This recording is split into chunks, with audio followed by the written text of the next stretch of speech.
Your morning just got more interesting. Distilled and barrel-picked for your listening pleasure. Bo Bishop, a local sports media legend. What William T. Sherman was to the Union Army, he is to Northern College football. A husband, a father, and middling youth sports coach. He's friends with Central Ohio sporting royalty. Talking to Ohio State Athletic Director Ross Bjorken. Coach Day walking on with us right now. Good to see you, buddy. Good buddy Austin Ward. My good buddy Tim May, the Tim May Show. The great Doug Lavery is joining us. Hi, everybody. Dom Tiberi here. Oh, Reese came in and he handed me papers. Yeah, and then it's a rundown. And then he said, "You see that button? That's the only button you need to worry about. Don't touch. There's 8,000 buttons in front of me." Oh, I didn't know what he was talking about. The one that says on. We blew the budget on this imaging, and only two guys answered our ad on Craigslist. Ryan Baker and Eric Reeser. Act accordingly. You're now listening to Bishop and Friends. Bishop and Friends is sponsored by Diamond Seller, your true jeweler for over 75 years. All right, let's do it live on a Tuesday edition of the program. Both the boys with you for the next three. Our great friend John U. Bacon, New York Times best-selling author and Michigan insider. If it's happening in Ann Arbor, John, you will know about it. He'll join. Easy for me to say. He'll join at 9:30. 10 o'clock, we'll hit you with the real truth. At 10:30, Dom will join. The 15 worst coaching hires. We will get into that. I have a tale from today is Memorial Day. I'm sorry, the Memorial Tournament Media Day at Muirfield Village is today. I will regale you with my stories at Muirfield, which are quite uneven and saved at part by Uncle Dom, and so maybe we'll let him weigh in on that as well when he joins at 10:30. All right, I have, for those watching on the stream, and the two of you, can everybody see that okay? Everybody sees that? Okay. So, you guys got it? You have a box of Fruity Pebbles. Nailed it. So, probably once, not often, but probably once a month, I get groceries every Sunday, and usually once a month, one of the boys will go with me. Now, Bootsy goes every time that I go to Costco. He loves Costco, but one of the other two I'll make go with me to the grocery store when I get groceries on a Sunday, usually about once a month. And on that trip, I allow them to select one cereal that they want, a one for you. Here's three that we're going to get that are healthy and beneficial to you, but you can have one for you. And inevitably, that box of Fruity Pebbles is the choice. I'd say 8 times out of 10, it's the choice. The other two that get in the mix a little bit are Cinnamon Toast Crunch, and every once in a while you'll get a Crunch Berries, even at time, and Oops All Berries. If you're at a grocery store that has that, sometimes you'll see that picked as well. So Bootsy and NBC are sucking this down this morning, and or Bootsy and Beamsy, and I said, I go, how's that working out for you? Oh, they're great. I'm like, do you know who those guys are? So if you look at a box of Fruity Pebbles, there's 2 characters on it. I said, do you know who those guys are? Bootsy goes, no clue. No clue. They don't know who the Flintstones are. Yeah, they identify those guys as the Fruity Pebbles guys. They're Fruity Pebbles guys. Yeah. Fred and Barney? Nah. Fred Flintstone, Barney Rubble, the whole operation. No point of reference. The Flintstones, and I suppose appropriate considering the time in which the series is set, are extinct as a cartoon for my children. They have no point of reference on it. It means nothing to them, which got me thinking about all of these things that were central to my life as a kid that are now extinct.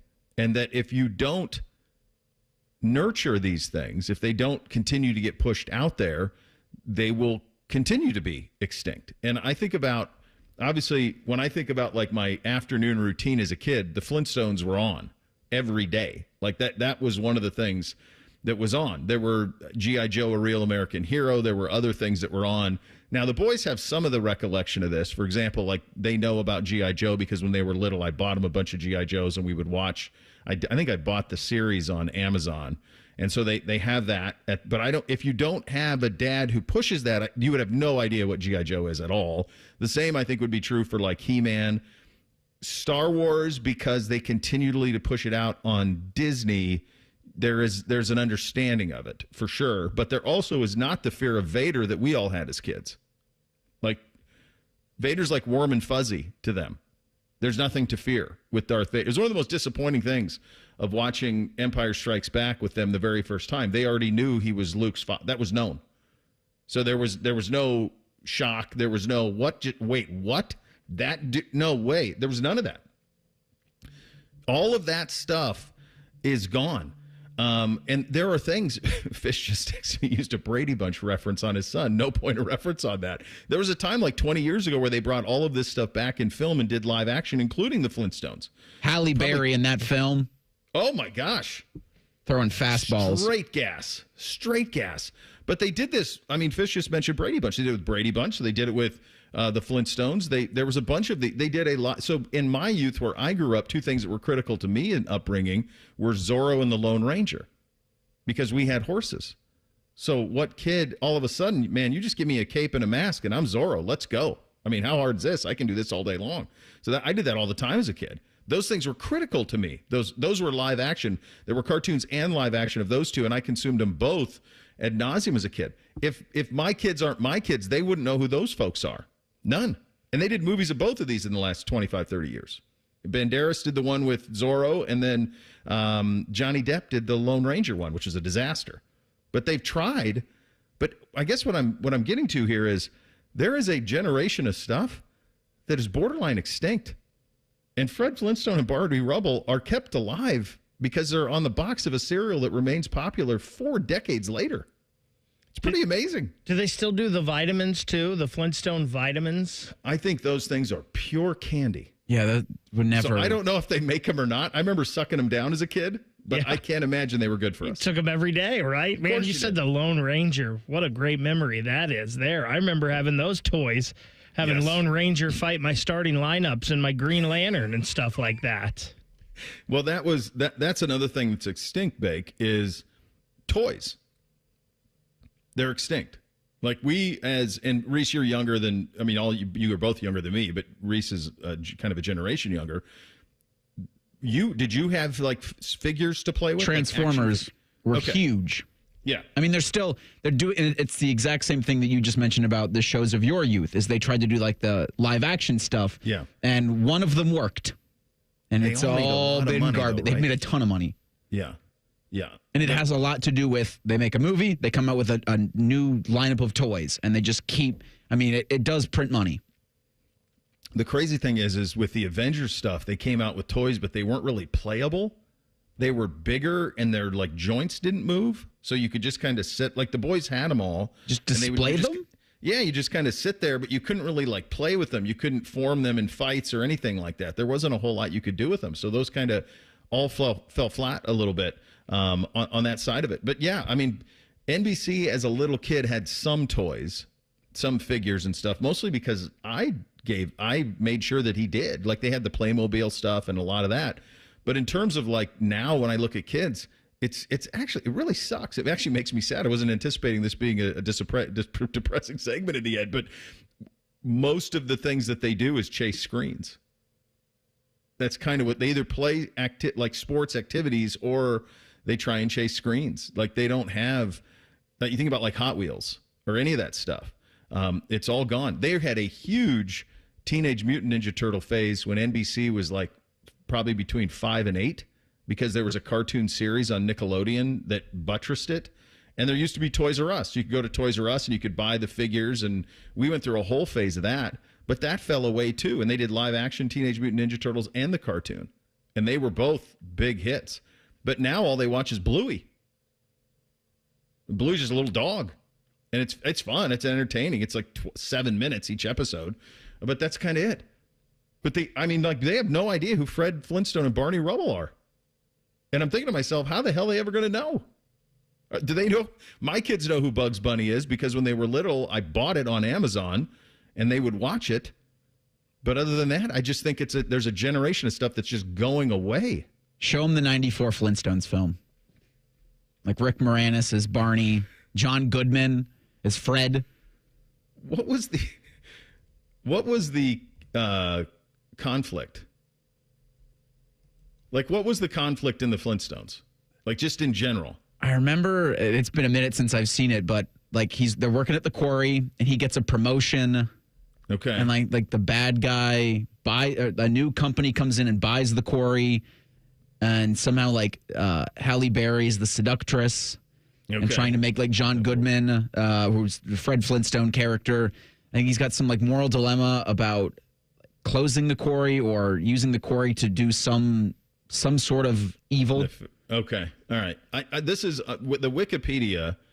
The show follows the lives of Fred and Wilma Flintstone, their pet dinosaur Dino, a saber-toothed tiger cat named Baby Puss. They later have a baby girl named Pebbles, a.k.a. Fruity Pebbles.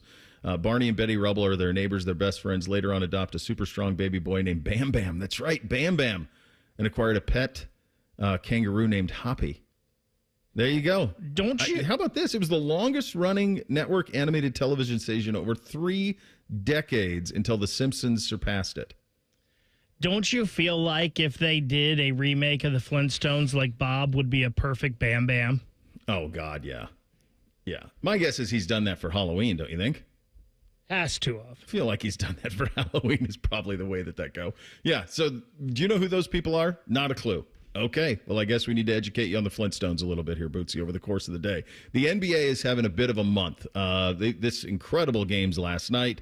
The folks are tuning in for them, and they're kind of getting everything that they want. And a stat from last night's Celtic loss that truly defies logic. We will get to that. And, of course, John U. Bacon coming up at 9:30. What is going on at the University of Michigan? Pretty loaded up here on a nice little Tuesday edition. We're off and running. Bishop and Friends right here on The Fan. We have so many local shows, I can't fit them in a 10-second promo. So let's just say we're live and local all damn day. The Fan. Spring showers revealing roofing or siding issues? Trust the pros at Newman Roofing for expert care, white glove service, and quality you can count on. Schedule your estimate today and take advantage of special financing options. Call 614-NEW-ROOF or visit newmanroofing.com today. At Meijer, we work hard to bring more locally grown goodness to life with a farm-fresh selection of crisp vegetables and juicy, ready-to-eat fruit. Whether topping off kebabs on the grill or adding healthy color to a leafy green salad, your family will definitely enjoy the delicious taste of Meijer produce. Plus, you'll appreciate the selection and savings we have to offer. That's the fresh-picked good life, priced for real life. We work hard to make life a good deal better at Meijer. Welcome to Tire Discounters. Oh, hiya, Phantom. Mike, I think I saw a fox on my way in. Oh, that was the Carfax Carfox. He was congratulating us on our Carfax Top-Rated Service Center Award. I have always rated Tire Discounters at the very top. Oh, thanks. So does Carfax. And not just for tires, but for all our services, too. Alignment, brakes, shocks and struts, and more. Yes, sir. But, Mike, do you think people believe Carfax over me? Well, you are the Phantom tire buyer. Exactly.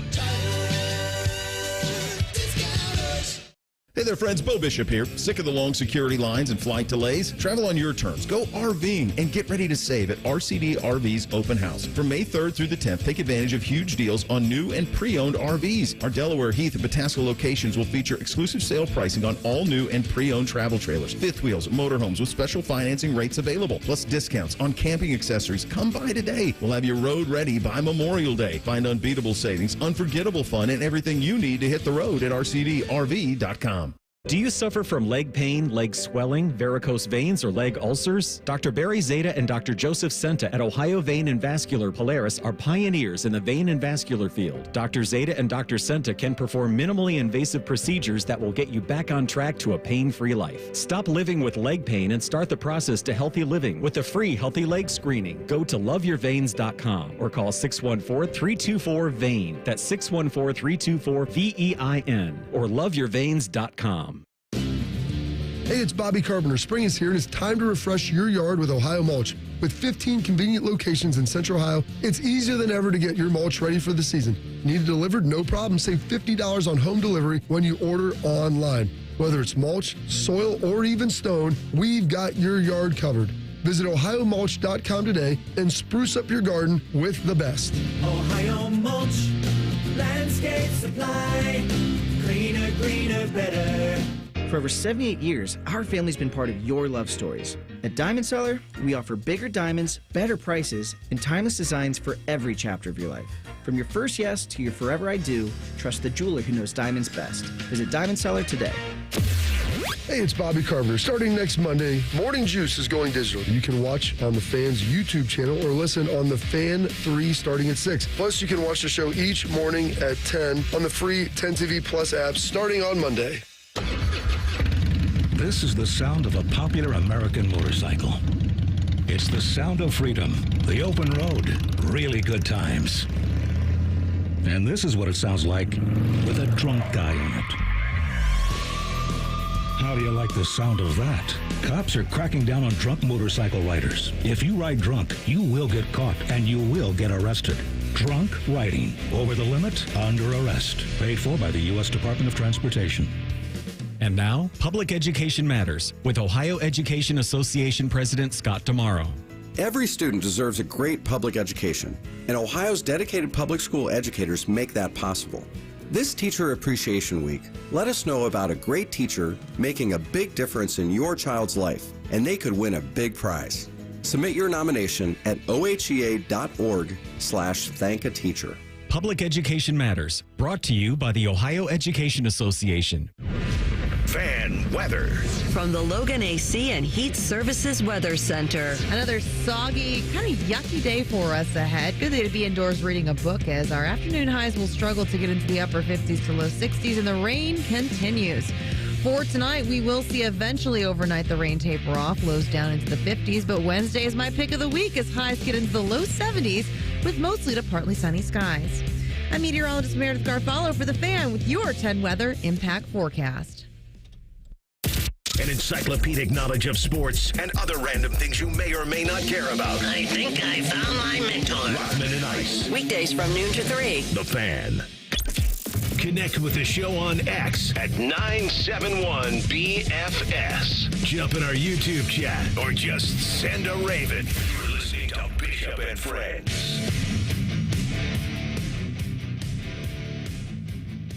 Oh, baby. It is a Tuesday edition, and as always, we are proud and sponsored by our great friends at Diamond Cellar, your true jeweler for over 78 years. I did see this from Christopher on social. No toys now is a huge issue. I have 4-year-old daughter refuses to play with any toys 90% of the time. My wife and I had thought she would play with all the Disney princess dolls. She wouldn't. TV is a privilege, so she gets that only as a prize. Books, crafts, outside. We did that with the oldest.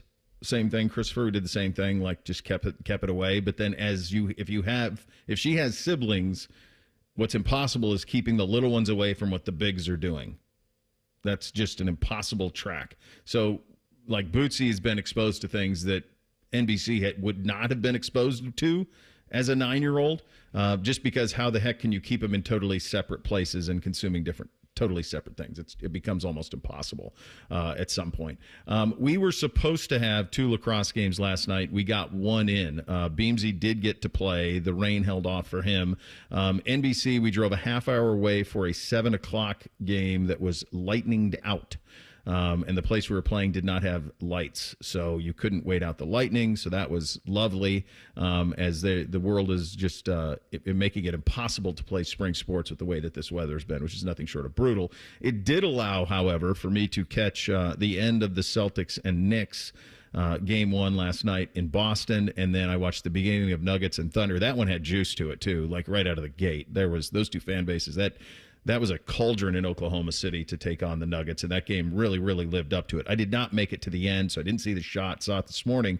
I did watch the end of the Knicks and Celtics, and it was absolutely riveting stuff. Jason Tatum missed, 4 shots in the last minute 10 of regulation, and at the end of overtime that any one of them would have aced it, and he missed all of them, which was a pretty staggering thing to witness.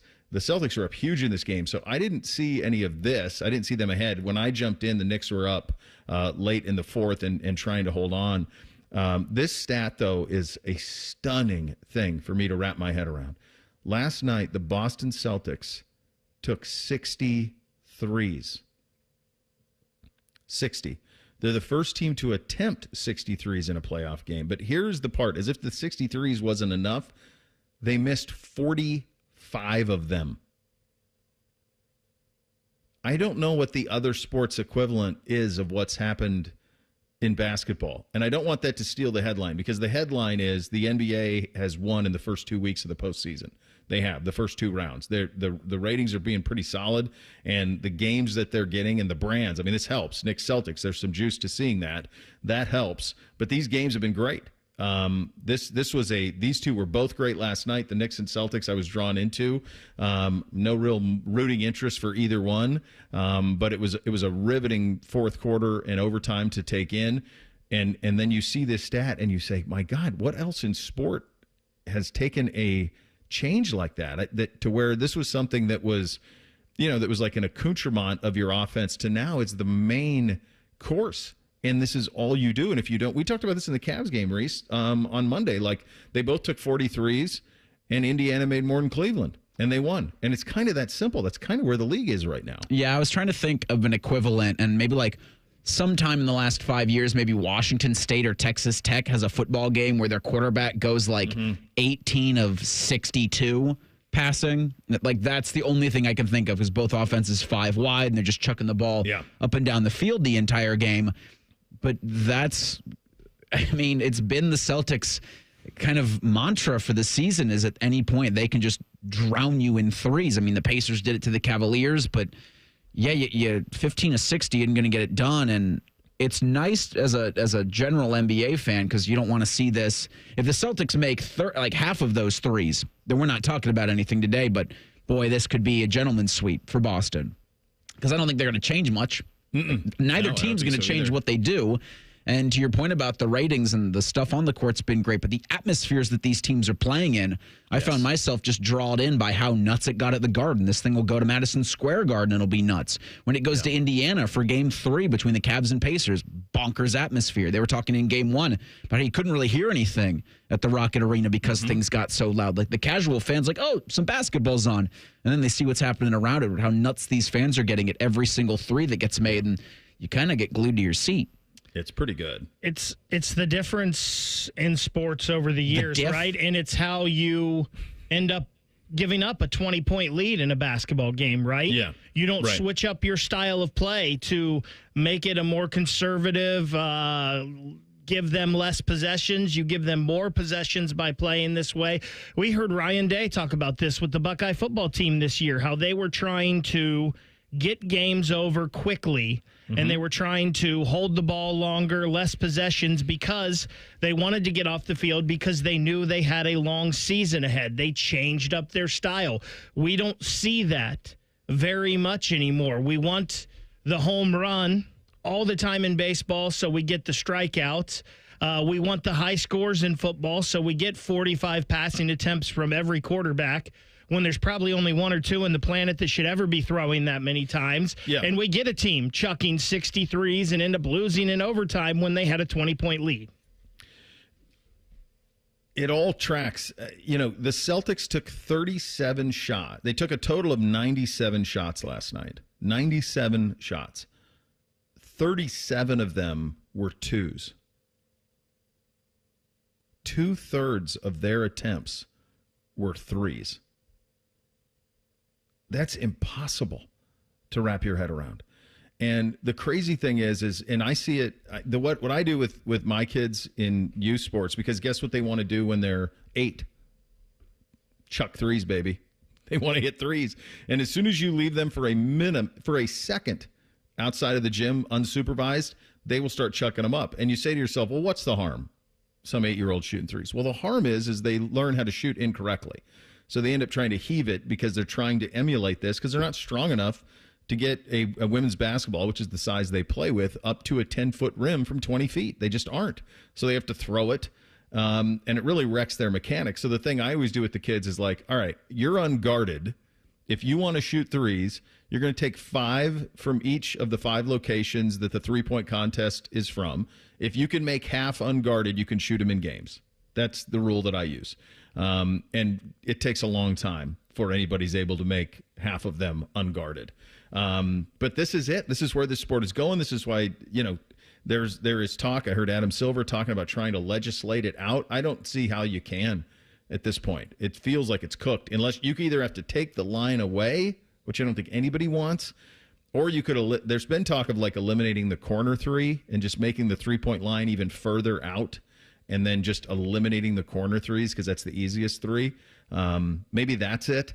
But hell, Boston shot 25% from three last night. So if there's not a lesson somewhere in that, I mean, Tatum and Brown combined to go 5 of 25 from three. Derek White on his own was 5 of 16 from three. 5 of 16. Like, at some point, don't you have like inner monologue and be like, maybe I should stop shooting? Not my night? Not this Boston Celtics team. Man. Can't stop, won't stop. And it felt like, so Steph Curry, I was looking, came out of Davidson in 2009. And since then, it's really been the three on the uptick. And so you're going to need another decade like that to really kind of bring it back to where it was before all of this. Something, Reese. And it's not going to happen because there's just too much time where it built up to being the premier play or like the premier shot in the league. In basketball, really, like there's no going back from this. No, and it's simple math, right? This is worth more than that. So I shoot a certain percentage from here, it's worth more than this. I'm going to tell you this. Steph Curry is the most influential basketball player of most of our life. He ruined the game. Get him out of here. Because what he did is, up until that point, we ran to the line to shoot. We ran to the line. Everybody put themselves around the line. And what Steph did is he extended the line. And he said, I'm going to shoot from 30. And then Dame started shooting from 30. And then all of a sudden it became something with spacing where, like, if you can shoot from 30, you got to do it. He changed it. He changed the game entirely. Everybody used to race to the line and put their toes on the line. How close can we get and it still count for three? How many coaches did you have growing up out there listening where it was like stepping on the line on a three is the worst shot in basketball? Heard that all the time as a kid growing up. Steph ignored the line. I'm going back. And now everybody does. It is crazy. It's, growing up when we did, Bo, we saw the game change around Michael Jordan. And people wanted to do what Michael could do, but they couldn't do it exactly like he could. No. So it brought a lot of things in, like carrying the basketball, a lot more traveling, all of that. It just changed the game because everybody wanted to be like Mike, but nobody was like him. And it's kind of the same way with Steph now. You have a whole generation of kids that have only watched basketball that way. They saw Steph and Clay hit every shot, so they're like, we can do that too. Here's the deal, though. You cannot teach athleticism like Mike had, but you can teach yourself how to shoot. You can become a good shooter if you work. If you put in the work, you can become a good shooter. Like, that's a skill that you can perfect or get really, really elite at if you just put in the work. And I think that's what's led to all of this. You can't believe how well these kids shoot and how many of them they do. Michigan is trying to extract its own pound of flesh. John U. Bacon's been all over it. He's a great friend of the program. Whatever's going on up there, he's going to know about it. We will hear from him in 2 minutes. Bishop and Friends right here on The Fan. Whether you're building a single roof or a successful roofing business, roofing contractors like you need the right tools for the job, and software is no exception. Service Titan is on a mission to be the most powerful software platform for the trades, with purpose-built technology proven to maximize revenue, streamline operations, and deliver 5-star customer experiences. We are taking roofing companies like yours to the next level and beyond. Service Titan. We are built for this. See what we can do for roofers at servicetitan.com. Progressive understands that bond between you and your boat. But imagine if something happened to it. Without the boat, you're just Tina with too much boat knowledge. Sure, it's helpful on the water, but with no boat, you're someone who talks way too much about knots, and no one cares what a jib is anyway. Boat Tina could get away with it because she has a boat. So make sure your boat is insured. Get Progressive, America's #1 boat insurer, and then go back to being you, Tina, who owns a boat. Progressive Casualty Insurance Company and Affiliates, #1 rating based on boat market share data from ratefilings.com. The Roofing Guys are your locally owned, trusted family business right here in Central Ohio. They've been hammering quality and service through the roof for over 25 years, offering professional services in roofing, siding, gutters, and more. Contact them at theroofingguys.com. That's theroofingguys.com. Hi, this is Ron from the Good Feet store. Are you standing on painful feet all day? Don't lose hope. We want to help you live without pain. Discover your options and visit goodfeet.com. Or stop in today at the Good Feet store on Polaris Parkway in Grove City. Hey, it's Anthony for my friends at Germain Honda of Dublin. And Rich and his team are ready to get you in a great new Honda this spring. Purchase or lease. He's going to make you feel awesome about your next vehicle and your experience. Grab a hold of this one, a 2025 Honda Accord Hybrid Sport. Lease it for only $347 a month for 36 months, 30,000 miles, and only $19.99 down. He's got rates as low as 2.9%. Germain Honda of Dublin on Sawmill Road, just south of 270. Bishop and Friends is sponsored by Diamond Seller, your true jeweler for over 75 years. The Fan, Ohio sports destination. What's up? What's up, man? What's up with you? All right, here's what's up on a Tuesday edition of the program. We have this fine gentleman on every single year, Ohio State, Michigan week, and certainly we don't like to bother him too much, but there's a lot going on up north. And so when we want perspective of what's going on up there, we are visited by our great friend John U. Bacon, of course, historian on Michigan football, New York Times bestselling author, and a great friend of the program. Sir, thank you so much for taking the time. It's been a quiet couple of days for you up there, right? Yeah. So why are you calling, Bo? I don't get it. Give me the feeling of the fan base as Michigan tries to thread the needle here, bud, on what is the appropriate pound of flesh that will satisfy the NCAA. Where's the fan base while all of this is swirling? Well, if you want a Rorschach test, throw out Signal Gate with Connor Stallions and all that, and throw it out to Michigan fans, then throw it out to Michigan State and Ohio State fans. You're going to get two very different reactions. I'm just telling you that right now. Fact. Michigan fans think it's a nothing burger, and they have something on their case that, after the Big Ten actually did Michigan a very big favor in hindsight, which I don't think Michigan fans thought that way at all at the time. But when they basically threw the flag right before the Penn State game, if you recall, in 2023, that at least gave Michigan the very good argument that from the Penn State game on, clearly Connor Stallions was not on the sidelines. He's been fired. Everyone's been put on notice about Michigan's signals, so change your signals and so on. They can make a very good case of the last, 6-7 games of that season, including the undefeated run, is, clean. Okay, that's a good case there. The flip side is how much did the signals help you before that, et cetera, et cetera, et cetera. So Michigan fans, that's one side of things. They think it should be a slap on the wrist. Other fans, of course, think it should be the death penalty. Now, with Chiron Moore, of course, is why you're calling, I'm sure. They're trying to self-impose a 2-game suspension, which is basically a plea bargain in the court of law, which means what? They know that he's going to get something, and they're trying to reduce it to 2 games. So they're already thinking it must be around 4 or 5 that the NCAA wants. They would not be bidding 2 games if they thought the NCAA was going to give you 1 game. That's not how you do it. And these 2 games, just to be clear, he is not yet, to my knowledge, linked directly to Signalgate. This is for erasing his text messages between him and Connor Stallions, which they did restore and fork over to the NCAA, and the NCAA has described them as clean, but that's a rookie mistake, panicking, destroying evidence. You're going to pay a price for that as it stands. So they're trying to keep it down to 2 games. You might have noticed, though, that the 2 games they picked were the 3rd and 4th games, which includes Central Michigan, in a bit of irony, and Nebraska, which is not a very good team these days. It, of course, skips Oklahoma, the 2nd game on the road, by far their toughest game in the first half of the season, and that also is Chiron Moore's alma mater. So they're trying to tailor-make it to their own needs. The NCAA, as we both know, can do whatever it wants.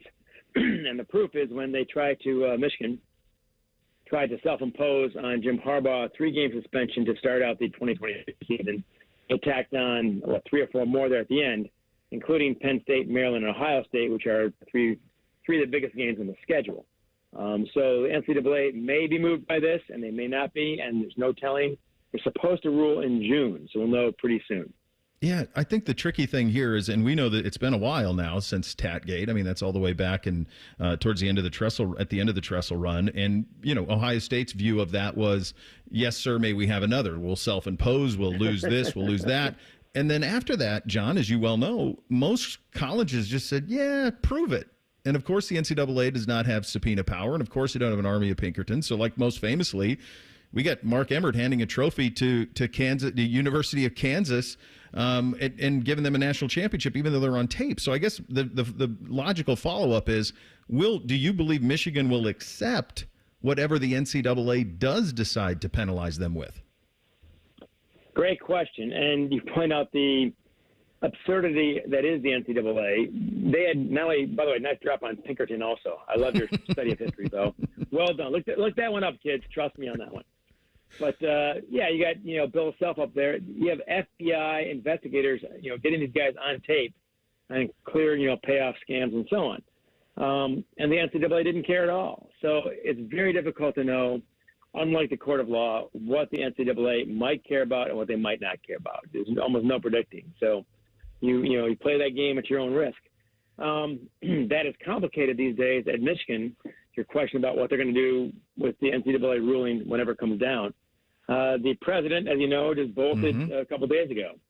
I can assure football fans that had nothing to do with football. At Michigan, the budget is $15 billion, and the athletic department is $250 million. That's less than 2%. It's always a big deal to us, but it's not that big a deal to the president. He's offered $3 million to go to Florida. That's 2 to 3 times more what he's making at Michigan. So that was his calculation. Oh, interesting. But in the process, he was largely defiant with the athletic director, Ward Manuel, at most of the turns of this investigation with the NCAA. With him gone, it depends entirely on who's next. Mark Schlissel, the previous president at Michigan, didn't care at all about football. He kind of resented it. He'd rather be at Brown or Harvard or one of his previous stops than dealing with Big Ten football. So, he would probably fold over for the NCAA because he doesn't care, and he'd be happy to see the football team hindered somewhat. Whereas whoever comes in next, it'll likely be an interim for now. Might be Mary Sue Coleman again, who served as interim last time 3 years ago, but she was president in the 2000s. But that depends on that. So Ward Manuel is probably going to fight whatever comes down to some degree. We're also in this funny situation, Bo. How much power does the NCAA have? It doesn't mean Michigan's innocent or guilty. I'm not saying that. But one of the questions is, is the sheriff still got a gun? Hard to say. They're still making money, but clearly the SEC and the Big Ten are largely ignoring whatever the NCAA wants. Does that apply to this case? I don't know. So 4 years ago, 5 years ago, this would be pretty straightforward on both fronts. Now, I don't know. And you point directly to the Tadgate, which now seems like one of the silliest things around. That would not even be on the radar these days, I don't think. But as Michigan used to do, as Ohio State used to do, please sir, may have another, as you said. When Tennessee, with 183 or so violations, many of them serious, tells the NCAA to go jump off a dock, and they do. Yeah. I don't know what holds anymore. No, I don't either. I struggle with it, and you're right. Obviously, you poll Michigan State fans, Ohio State fans have a very different view on what the penalty should be on this. But I even asked Buckeye fans, and we solicit, what's the appropriate pound of flesh? And I get a whole wide range of answers on this thing. So it's going to be very tricky, I think, for everybody to make this feel like it hits where everybody's satisfied, and likely they won't. I wanted to go back, talking to the great John U. Bacon, New York Times bestselling author. One of my favorite books you wrote is Fourth and Long. You published it in 2013, my friend. The Fight for the Soul of College Football. You followed Ohio State, Michigan, and Penn State during that year. How do we do on the fight for it now, 12 years later?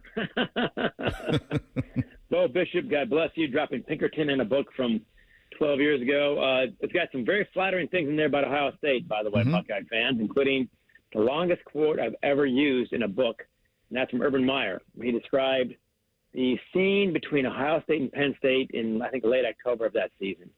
And both teams knew that they weren't going anywhere in the offseason. It was 2012, sorry. It was Urban Meyer's first year. Of course, they go undefeated.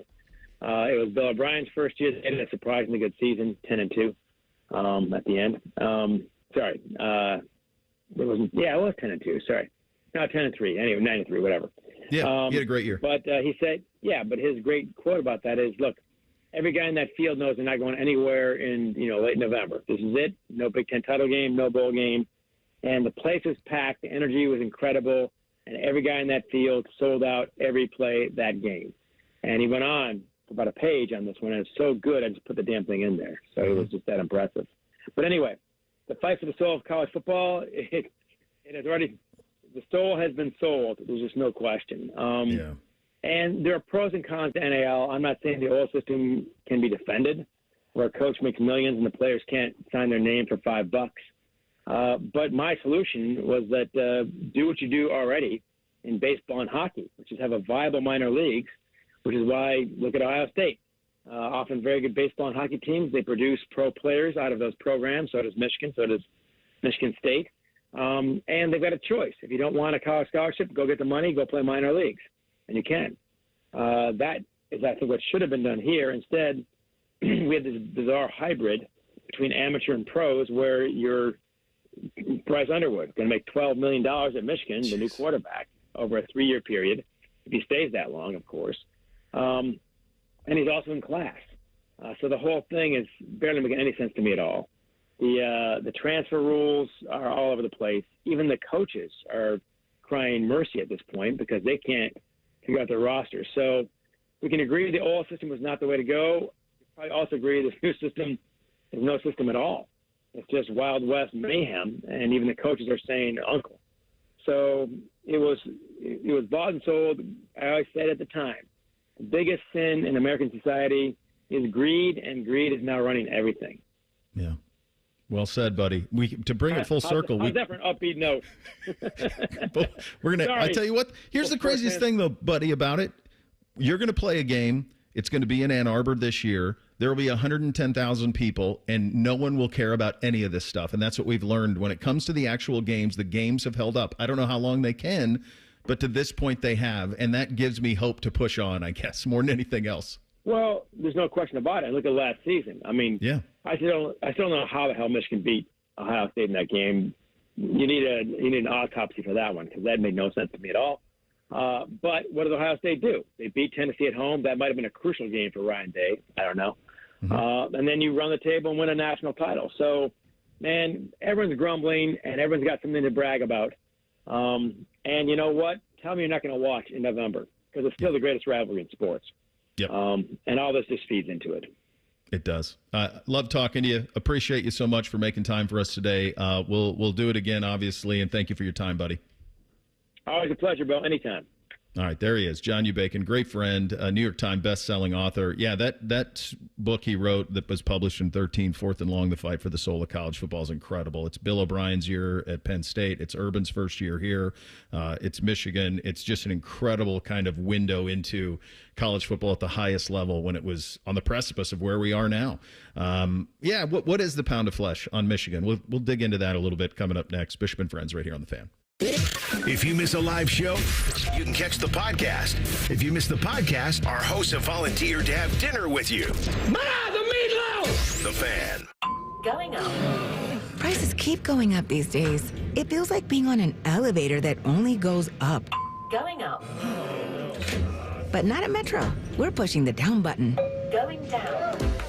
We've lowered prices. Get one line of 5G data for $40, period. That's 20% lower. And you get a free 5G phone when you bring your number. Only at Metro. 5-year guarantee on eligible plans. Exclusions apply. See website for details. Not available at Metro with T-Mobile in the past 6 months. Tax applies.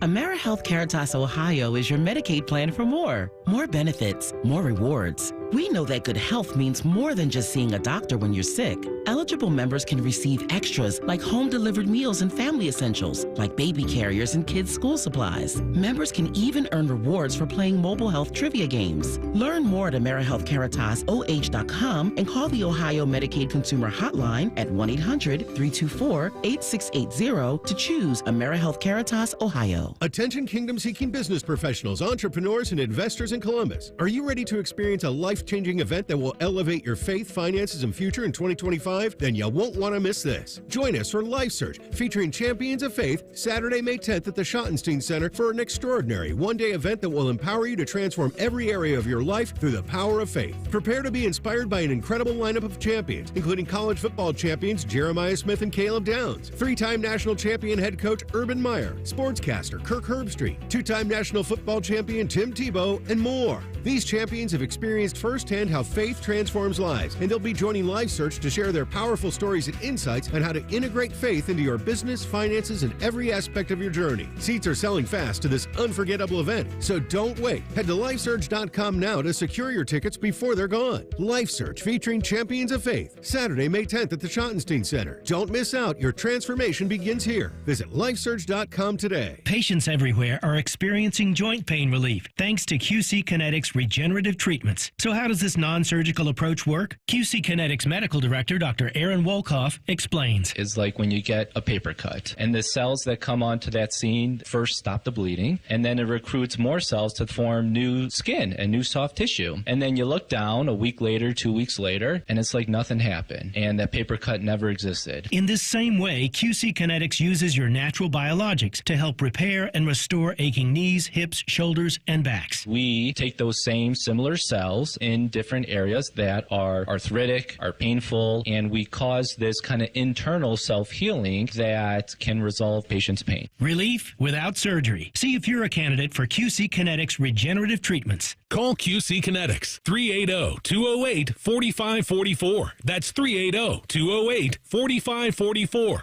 380-208-4544.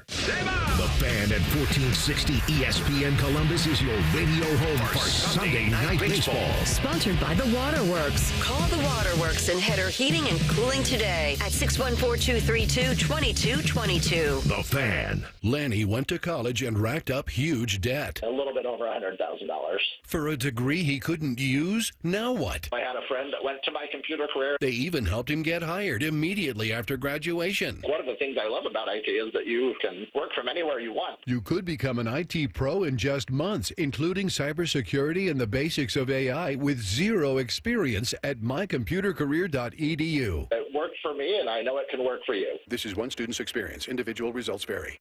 Mother's Day is this Sunday. There's still time to show the incredible moms in your life how much you love and appreciate them with a thoughtful gift from Pro Flowers. Ordering takes just a few minutes, and Pro Flowers' large selection of modern arrangements at affordable prices are sure to make you look like a gift-giving pro. So visit proflowers.com/sports or use code SPORTS at checkout for $15 off your Mother's Day order. All Pro Flowers orders are backed by our 7-day freshness guarantee, so you can gift easy with Pro Flowers.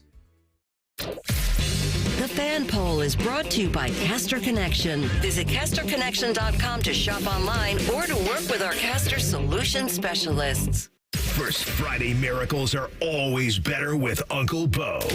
This is Bishop and Friends. Starting next Monday, New Morning Juice with Bob and Tito. That's 6 to 8 a.m. on the Fan's YouTube channel and the Fan 3 on HD Radio and the Fan app. Download the Fan app today. 10 to noon, you can watch on 10 TV Plus. Free streaming app available on Roku, Amazon Fire TV, and Apple TV. Download that today. So then your new lineup here on the Fan, 6 to 9, T-Bone and Tybus. 9 to noon, us. Noon to 3, Rothman, Ice. 6 to 3, Man and Timmy, and then 6 to 8, The Buckeye Show with Beam. So that's what you have to look forward to, which is very, very nice there. This is pretty. We'll get your thoughts on the Michigan pound of flesh. I had a buddy of mine text me something yesterday. They wanted to weigh in a little bit, but I did see this from On3. Clemson and Notre Dame have agreed to a 12-year football series running from 2027 to 2038. This is independent of their ACC deal. Now, I had somebody at Florida State who's pretty connected, who spoke pretty emphatically and directly that they will be in the Big Ten by 2028. Now, they've been delusional, and I've said this to them, to their faces. You guys are delusional.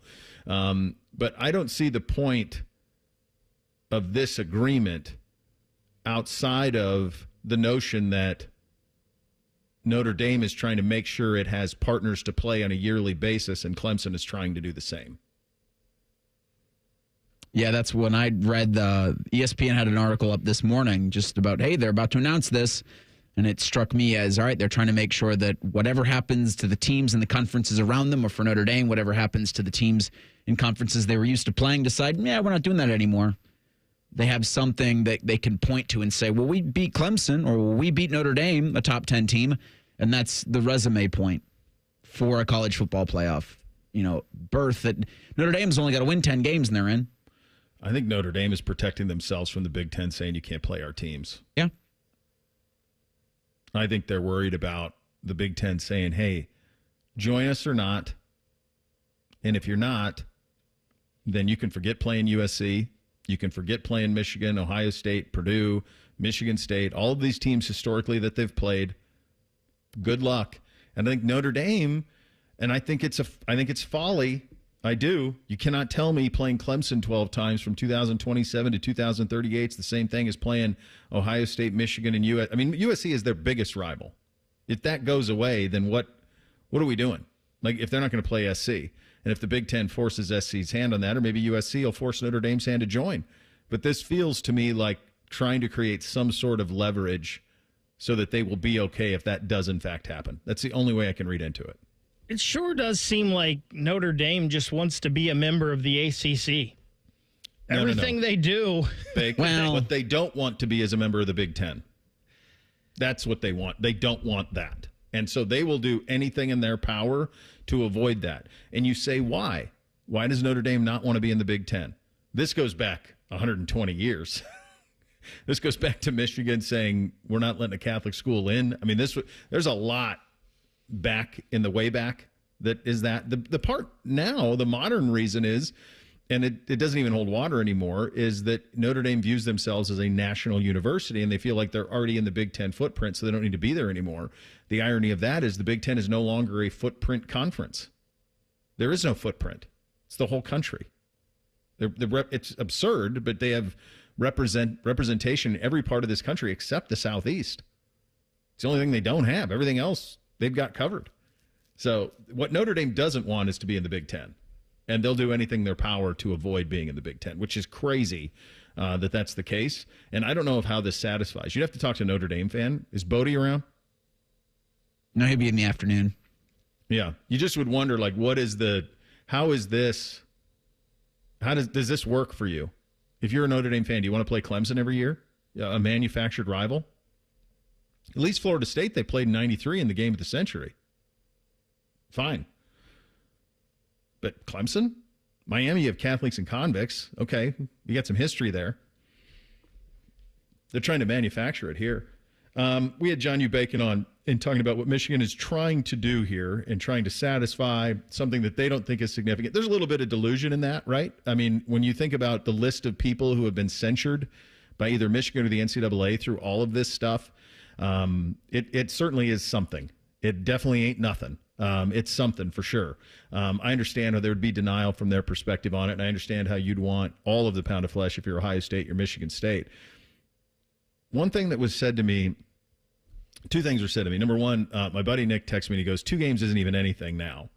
It's not what it even was a decade ago because you have a 12-team playoff. And he's right.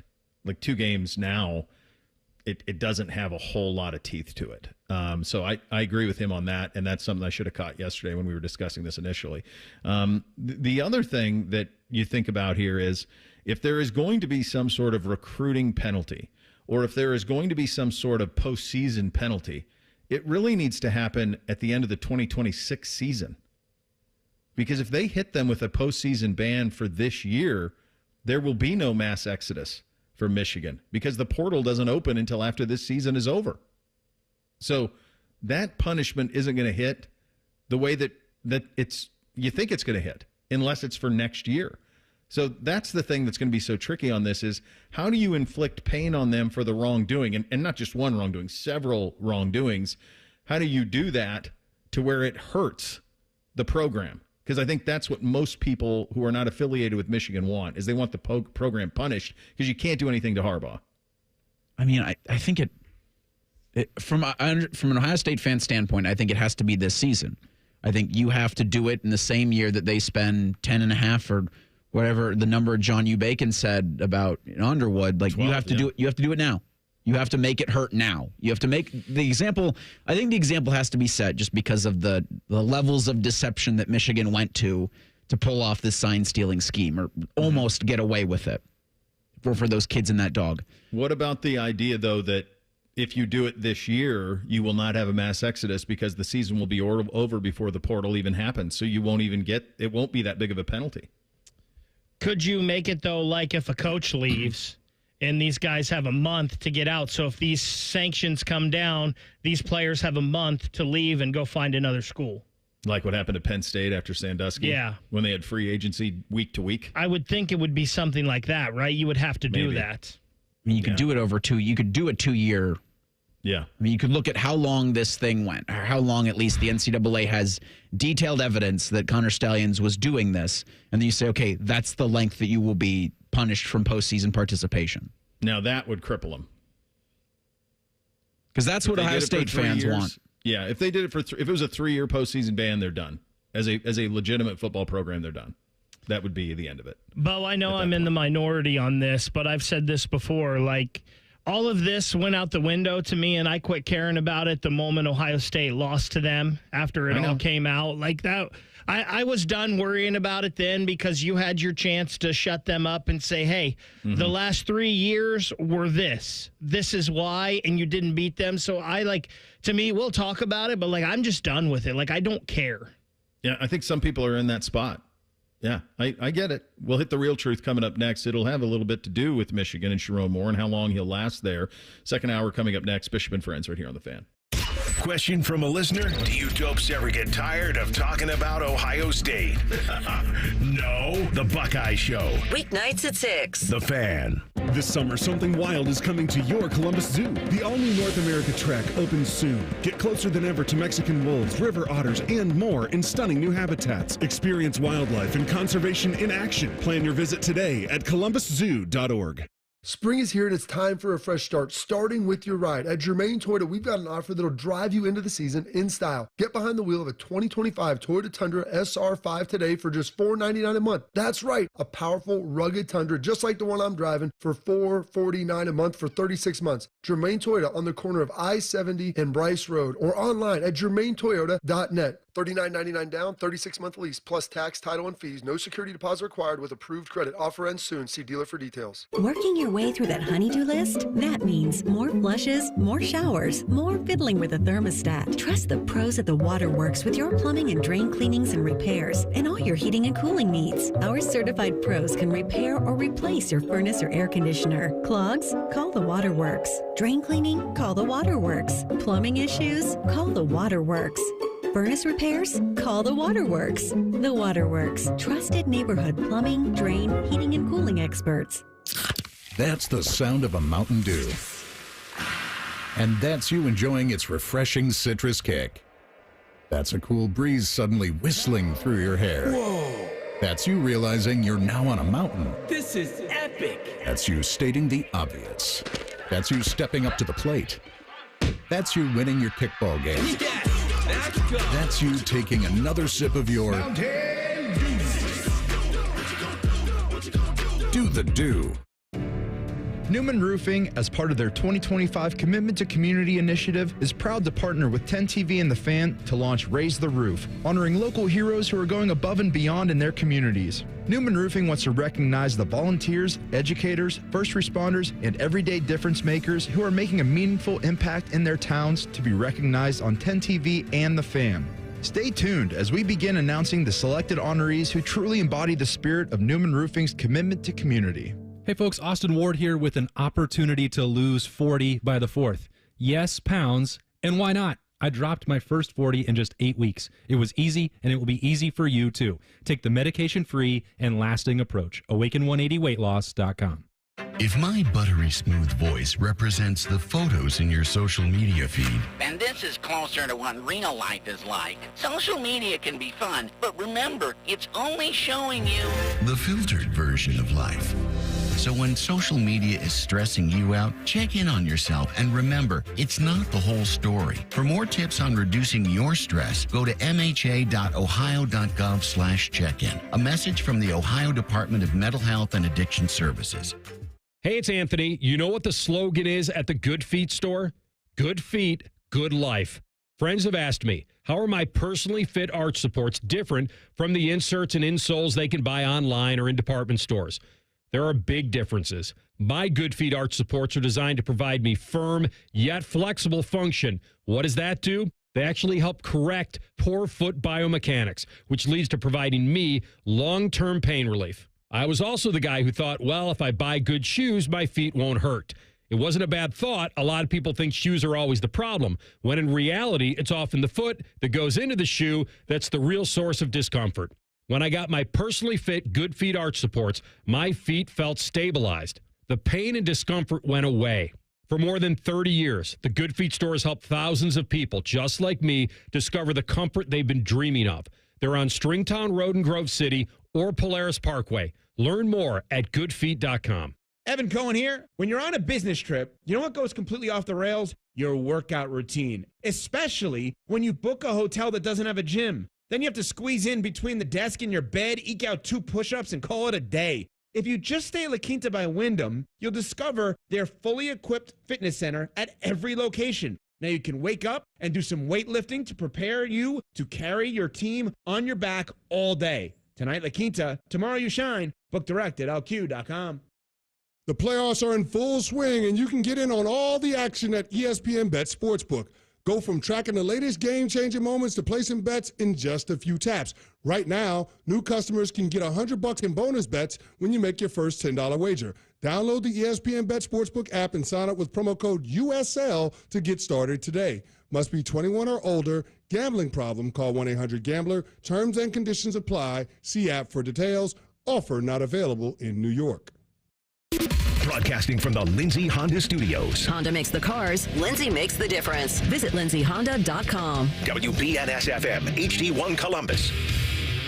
The Fan. Sports Center. Good morning. I'm Eric Reeser. The Boston Celtics shot 63 pointers last night in Game 1 of the Eastern Conference semifinals. Problem is, they only made 15 of them. That's an NBA record for three-point attempts and misses. Celtics fell to the Knicks 108-105 in overtime. New York takes a 1-0 lead in their best of 7. Boston's going to host Game 2 on Wednesday. Out west, the Nuggets beat the Thunder 121-119 in Game 1 of the Western Conference semis. Aaron Gordon's go-ahead 3 with 3 seconds left lifted Denver to a 1-0 lead over OKC in the series. On the court tonight, the Cavaliers host the Pacers in Game 2 of the Eastern Conference semis. Tip-off from Cleveland, 7 o'clock. Indiana leads 1-0. Cavs could be without Darius Garland, DeAndre Hunter, and Evan Mobley, who are all questionable for tonight's 7 o'clock tip. This update is sponsored by Dr. Mark Levy. If you're snoring and not sleeping, call Dr. Mark Levy's office at 1-800-MORE-SLEEP. That's 1-800-MORE-SLEEP. Or visit him online at sleepbettercolumbus.com. After putting up with Tom Tiberi for a decade, the broadcast gods gave Bo these two. This is Bishop and Friends. Uncle Dom coming up in 27 minutes from now. Time to hit the real truth. Hit it, fellas. Bishop and Friends present The Real Truth. Sponsored by Diamond Cellar. Over 76 years of experience and guaranteed lowest prices on Sawmill Road or diamondcellar.com. Chiron Moore will last 3 more seasons at Michigan. Is that the real truth?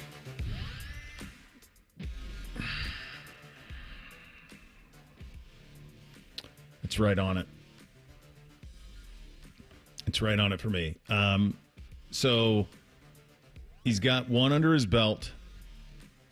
He's going to, obviously, he's not going anywhere this year. I think it is the real truth. I think he's going to last 3 more, but I think that will be right on the edge of it. One of the really fun things about having John Ubakin on is you get a real... his access not only to the power brokers at Michigan. Remember, he broke Harbaugh returning and goes all the way back to Bo and all of that. So you get like that view of it. But then he also, man of the people, lives in Ann Arbor, and he's got Michigan fan. And so you have that side of it. It feels like there is a great deal of affection for Chiron Moore amongst that fan base. And he's kind of the last man standing with all of this stuff. So I do think that he'll get a pretty big leash here, so long as the punishment isn't the type of punishment that would lead to a mass exodus of talent. Because at that point, then he's going to probably be on the outside looking in, and they'll have to turn the page to somebody new to try to rebuild it again. But I do think that he's got 3 more years in him. That would give him 4 years as the head coach of Michigan. That feels right about the sweet spot to me. So I do not think this is the real truth. I think he'll be gone before then. We've always thought he was going to be the sacrificial lamb. He was going to be the scapegoat. The NCAA is just going to come down with more allegations and I think sanctions on them, suspensions, all of that, whatever it's going to be. Eventually there is going to be something. And I think Michigan, the last of their really good players, just got drafted. in the NFL. And their recruiting numbers aren't great. 16 and 17 in 23 and 24. They were better in 25, obviously, with Bryce Underwood. But I don't think Bryce Underwood is going to come in as a freshman and make them different. I think they've got a couple hard years coming up here on the football field. And I think if the record isn't great, it will be even easier to just say, this guy was such a big part of it, he can go. I'm going to tell you this. This is why I think he's going to get there. He is currently 2-0 against Ohio State. So there's going to be some grace period, I think, because of that. And that's how I think he gets to 3 more. Like, if he lost this year, I'm with you. I don't think he gets there. But he's currently 2-0. So they're going to keep him as long as he's 500 in this thing. And the other thing to watch for on them, and I think this is why this is such a tricky penalty, if they hit him with some sort of scholarship sanctions or something, that they would also have to tie in the NIL part of it so that they couldn't just circumvent the scholarship reduction with NIL. That's the thing that's so difficult. And obviously we know they have plenty of big money boosters who, if they want to, can write big, big checks. Texas Tech is spending as much as Texas this year on their football roster. Is that the real truth? It's hard to know for sure, but it would certainly add up that they would. You have in here this quote from Kurt Signetti, where he basically says that Ohio State, Oregon, Texas Tech, because of all their oil money or all their money, and I think Notre Dame's up there pretty good too. Miami, of course. All of these are spending at just an incredible rate. Here's the thing that I think. Is this something, though? This is what I think is interesting about Ohio State being up there in the NIL spending. Obviously, we know what the roster is, and you have some blue chips that you have to compensate. And right now is the time, as we've said. Everybody kind of assumes there's going to be some sort of guardrail, so like spend now. It's the best way your money can be spent. At a place like Texas Tech, is there an appetite for them to spend year in and year out? So like they swinging big now. Will they swing big next year? Like, why is Texas A&M not on this list? Why are they not spending? Are they not motivated to spend the way that Texas Tech and Texas is? So Texas Tech sees an opportunity here in their spending, which is absolutely the real truth. I'm sure of it. You've heard it from many, many sources. But I guess the question would be, is this something they will do year in and year out the way Oregon, Ohio State, Texas, and Miami are, and probably a bunch of others? Or is this something where it'll be more of a one-off, where we're going to spend big right now to try to make all the influx, but then we'll lose interest the way that it happened with Texas A&M? I believe this is the real truth, because I believe that any football program that has access to the funds, that has the boosters that are willing to put the money out there, is doing it. They're using it and spending it, especially if we believe this is a one-year boom here and the NCAA is going to put caps on it and whatnot, and you can only spend so much or whatever might be coming. I do believe if any of these schools believe that at all, that they are spending as much as they can this year, and Texas Tech is one of those programs. And like you said, I'm guessing A&M is right there as well with them doing the same thing. So, yeah, I do believe this is the real truth. There's probably a bunch of them doing it. Reese, is this the real truth? You will never watch another Taylor Sheridan show because of how poorly he ended Yellowstone in 1923. It's not the real truth. I'm going to give Land Man another chance. This is the reason I brought this up, because Land Man is where we think the Texas A&M money is. It started off a banger, and then it fell into some of the tropes that Yellowstone fell into and 1923 fell into, where it was like, this isn't really a coherent story so much as this is like a 15-minute scene around dinner where Billy Bob Thornton's all-knowing. Yeah, I just got so lazy. The first 4 or 5 episodes of Land Man are awesome, really awesome. I just worry that Sheridan is too distracted to finish anything. And I've heard that like Mayor of Kingstown's pretty good. The one with the Tulsa King is supposed to be pretty good, but I don't know if I'm ever going to go down another Yellowstone universe after how badly he botched all of that. I mean, that was just an unmitigated disaster. I do wonder if because Andy Garcia makes an appearance, and so I wonder if they do anything more with that. Well, yeah, and I mean, it seems like Demi Moore's going to have a bigger role in season 2 as well, because she said about 8 words in the first season and was top billing. Yeah, I don't know. Completely forgot how much they said she was going to be a part of this show, and not really. Her and John Hamm were top billing with Billy Bob. I mean, that was the whole thing. And how many scenes did, at least all John Hamm did was talk on a phone. Most of the series. He did some yelling and then laid in a hospital bed. Yeah. Allowed Jerry Jones to have one of the greatest cameos in the history of cameos. Just real quick about Texas Tech. I think that is the real truth. They're spending as much as Texas because reportedly Texas isn't spending anything on its quarterback. No, and I think that's the thing and I believe him. I mean, that tracks for me. I think that right now is what these programs are trying to balance. They're going to be able to pay $20 million for their roster. So what you want to do is you want to NIL the guys who don't need the 20. Because in the Kurt Bowles piece on Arch Manning, what they said is, they're spending 40 on their roster, but that does not include Arch Manning because he does all of his stuff independent of the university and their NIL. Their NIL fund doesn't have to pay him because guess what? Arch Manning is getting true name, image, and likeness. True name, image, and likeness. It's not just a salary. Just real quick before we head out, Kurt Signetti is a snitch. Is that the real truth? What is his? He's in his 60s, right? I think he's 60. So what is the 63? Yeah. So he got Indiana to the playoff, guys. Indiana made the college football playoff in year one. Who would have had that? Go back a year ago at this time. If I told you Indiana, Boise State, Arizona State, SMU. 4 of the 12. Yeah, in your football game, maybe, on the video game thing. 4 of the 12 are those 4. It's impossible to do that, for that to be the case. Absolutely crazy. Coming up next, Jim Knowles has spoken. We will get into some of his comments on the record to Heather Dinich on why he left Ohio State and how he ended up at Penn State. Very interesting story Heather dropped this morning on ESPN. We'll have that for you coming up next. Bishop and Friends right here on The Fan. The only workplace in America to participate in the Doorknob Fart Game. And we also play office basketball and sometimes do radio. The Fan, Ohio sports destination. Okay, so I'm going to let you in on a little secret. Wendy's has this new Cajun Crunch chicken sandwich. And to be honest, I'm kind of crushing hard on this Sammy. It's packed with bold Cajun flavors and topped with crispy onions for a satisfying crunch. All on Wendy's iconic spicy chicken sandwich. It's honestly kind of my dream sandwich. I hope it likes me back. For a sandwich you'll love, gotta be Wendy's. Open till midnight or later. Limited time only at participating U.S. Wendy's. Hours may vary by location. Everyone deserves a fast and reliable connection.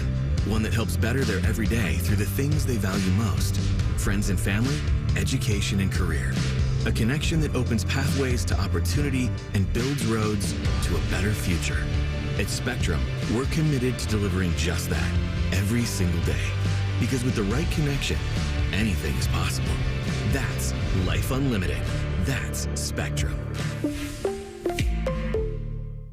That's are us. When dreams don't get in, that's are us. Right now, get $1,500 off a shower or tub replacement or $3,000 off a full bathroom remodel, plus low to no monthly payments. Call 380-225-BATH to schedule your free estimate or go to bathsareus.com. 380-225-BATH. That's are us. When dreams don't get in, that's are us.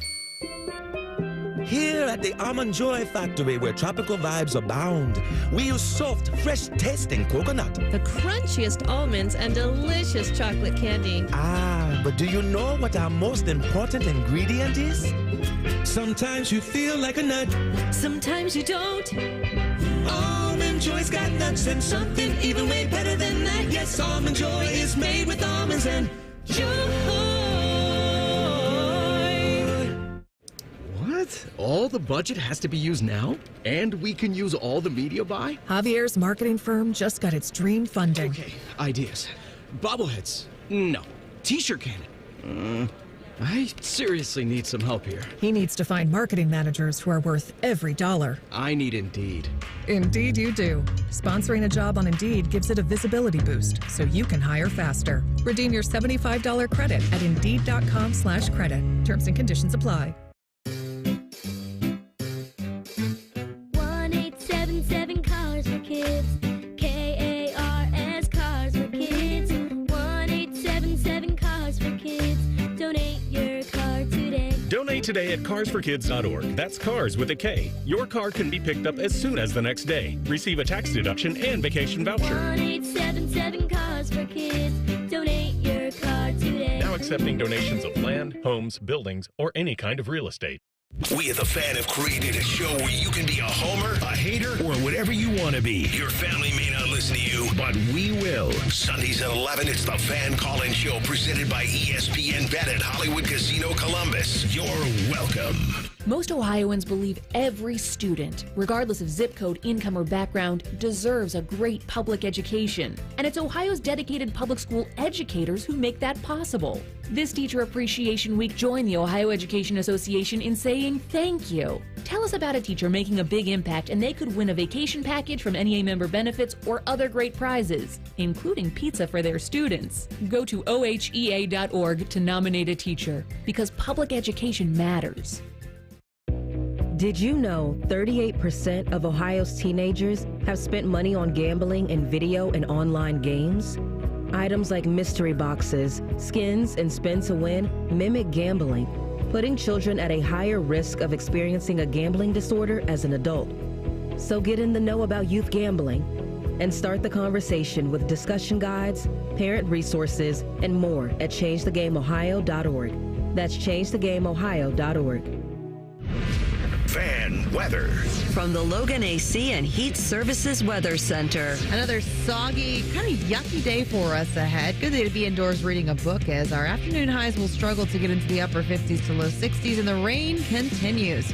For tonight, we will see eventually overnight the rain taper off, lows down into the 50s, but Wednesday is my pick of the week as highs get into the low 70s with mostly to partly sunny skies. I'm meteorologist Meredith Garfalo for The Fan with your 10 weather impact forecast. The two most mature people working at the radio station, and that's just because they wear pants. The pervert and the skivvies. Rothman and Ice. Weekdays at noon. The Fan. Pull up a stool and ask the bartender for something neat, because Uncle Bo is on the radio. This is Bishop and Friends. Indeed it is. Your Uncle Bo here, proud to tell you about my friends at Diamond Cellar, who know that forever starts with the perfect diamond. For over 78 years, 8 decades, their family has helped generations of couples celebrate love with brilliance, quality, unbeatable prices at Diamond Cellar. Bigger diamonds, better prices. That's their promise to you. Whether you're popping the question or upgrading your sparkle, trust the experts at Diamond Cellar, because diamonds are their forte.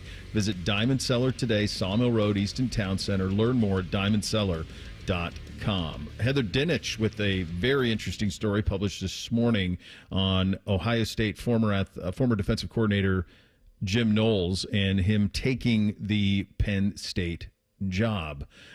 This is the line from the story that's pretty interesting. James Franklin was recruiting in Philadelphia. His cell phone rang. It was 5:06 a.m. This is 2 days after the 2024 national championship season had ended. It was 5:06 a.m. Ohio State defensive coordinator Jim Knowles was calling about Penn State's DC job. Franklin said, quote, "To be honest with you, I didn't know how serious it was, but it went pretty quickly from that point on." This is the first time Knowles has kind of spoken in detail about this, and it gives kind of the details on how this went from his perspective.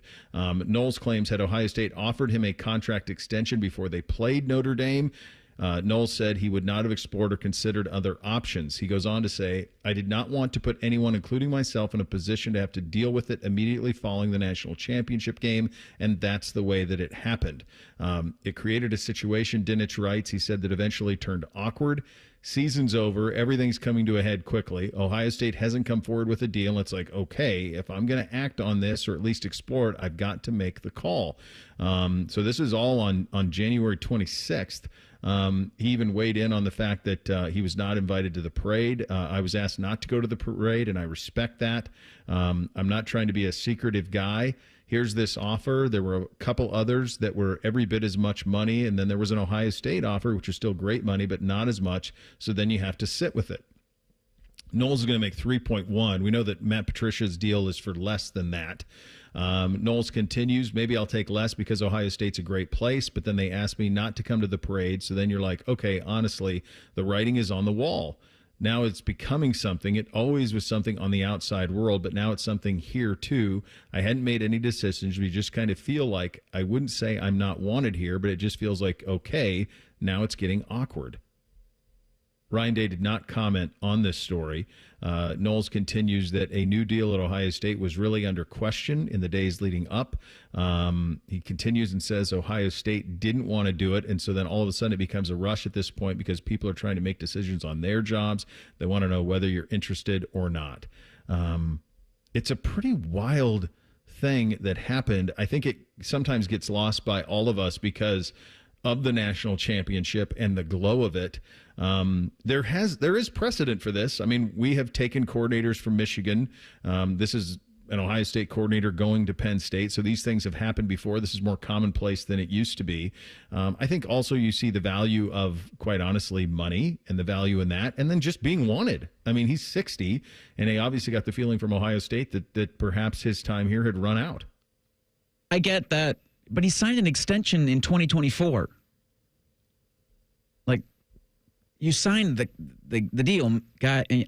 Look, a lot of love for what Jim Knowles did for this Ohio State defense. The numbers speak for themselves. The results speak for themselves. But in January 2024, you signed a 3-year extension. Did you not? Yeah, it's it's hard to know what those contracts are worth because it feels like they can constantly. Said he was set to make $2.75 million. Yeah, but. So, it does lend, I think, greater to the point that there was scuttlebutt after the Oregon game, understood scuttlebutt, that defense was not great. There was understandable finger pointing. That's what happens when you lose big games like that. It gets tense. Urban always said it best, I thought, life in the big city. And the retooling that they did for Ohio State's defense after that Oregon loss served them to a national championship. Yeah, he refers to that here. Said this last season, Ohio State was the toughest environment he'd ever been a part of. There was finger pointing at the defense after the loss at Oregon. He says, quote, I don't think it, that's not why he left, though. He said, I don't think it did, referring to the pressure of coaching Ohio State. I mean, if I'm honest with myself, I don't think it did. You become accustomed to it. It didn't keep me up at nights or anything like that. I'm up at nights trying to get it right. But I did that when I coached at Cornell or Western Michigan. I was the same way. You grind over details for players because you don't ever want to put them in a bad position or not have them coached and have them not coach something. You just become accustomed to the environment. He did say that he kind of blew it off, the pressure to coach here. I'm like, I grew up in Philly. I've been around the Eagles fans. We threw snowballs at Santa Claus. But yeah, when you're in it, it's really tough. It's real, he said. Anybody who works there, if they're being honest, will tell you it's real. It's almost like a badge of honor there. It's like, oh yeah, well, this is Ohio State. This is what you have to expect. This is just the way it is here. If you give up a touchdown, you win 63-7. Somebody somewhere is going to have something to say about it. Boo-hoo, man. I can't.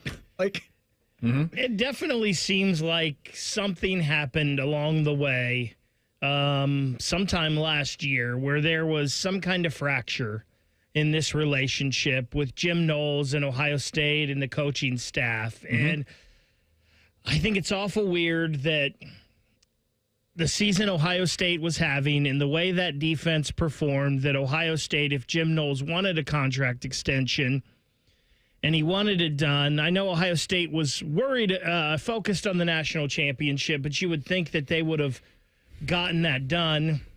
And then they knew the offer from Penn State, and their offer was still lower than that. It just seems like there's a lot more to the story, and I do think it's weird, and maybe Ohio State felt a certain way about Jim Knowles and thought with him going and searching out Penn State and talking to them about their position, I think it's weird that he wasn't allowed to attend the national championship celebration. because there wouldn't have been a national championship celebration without him.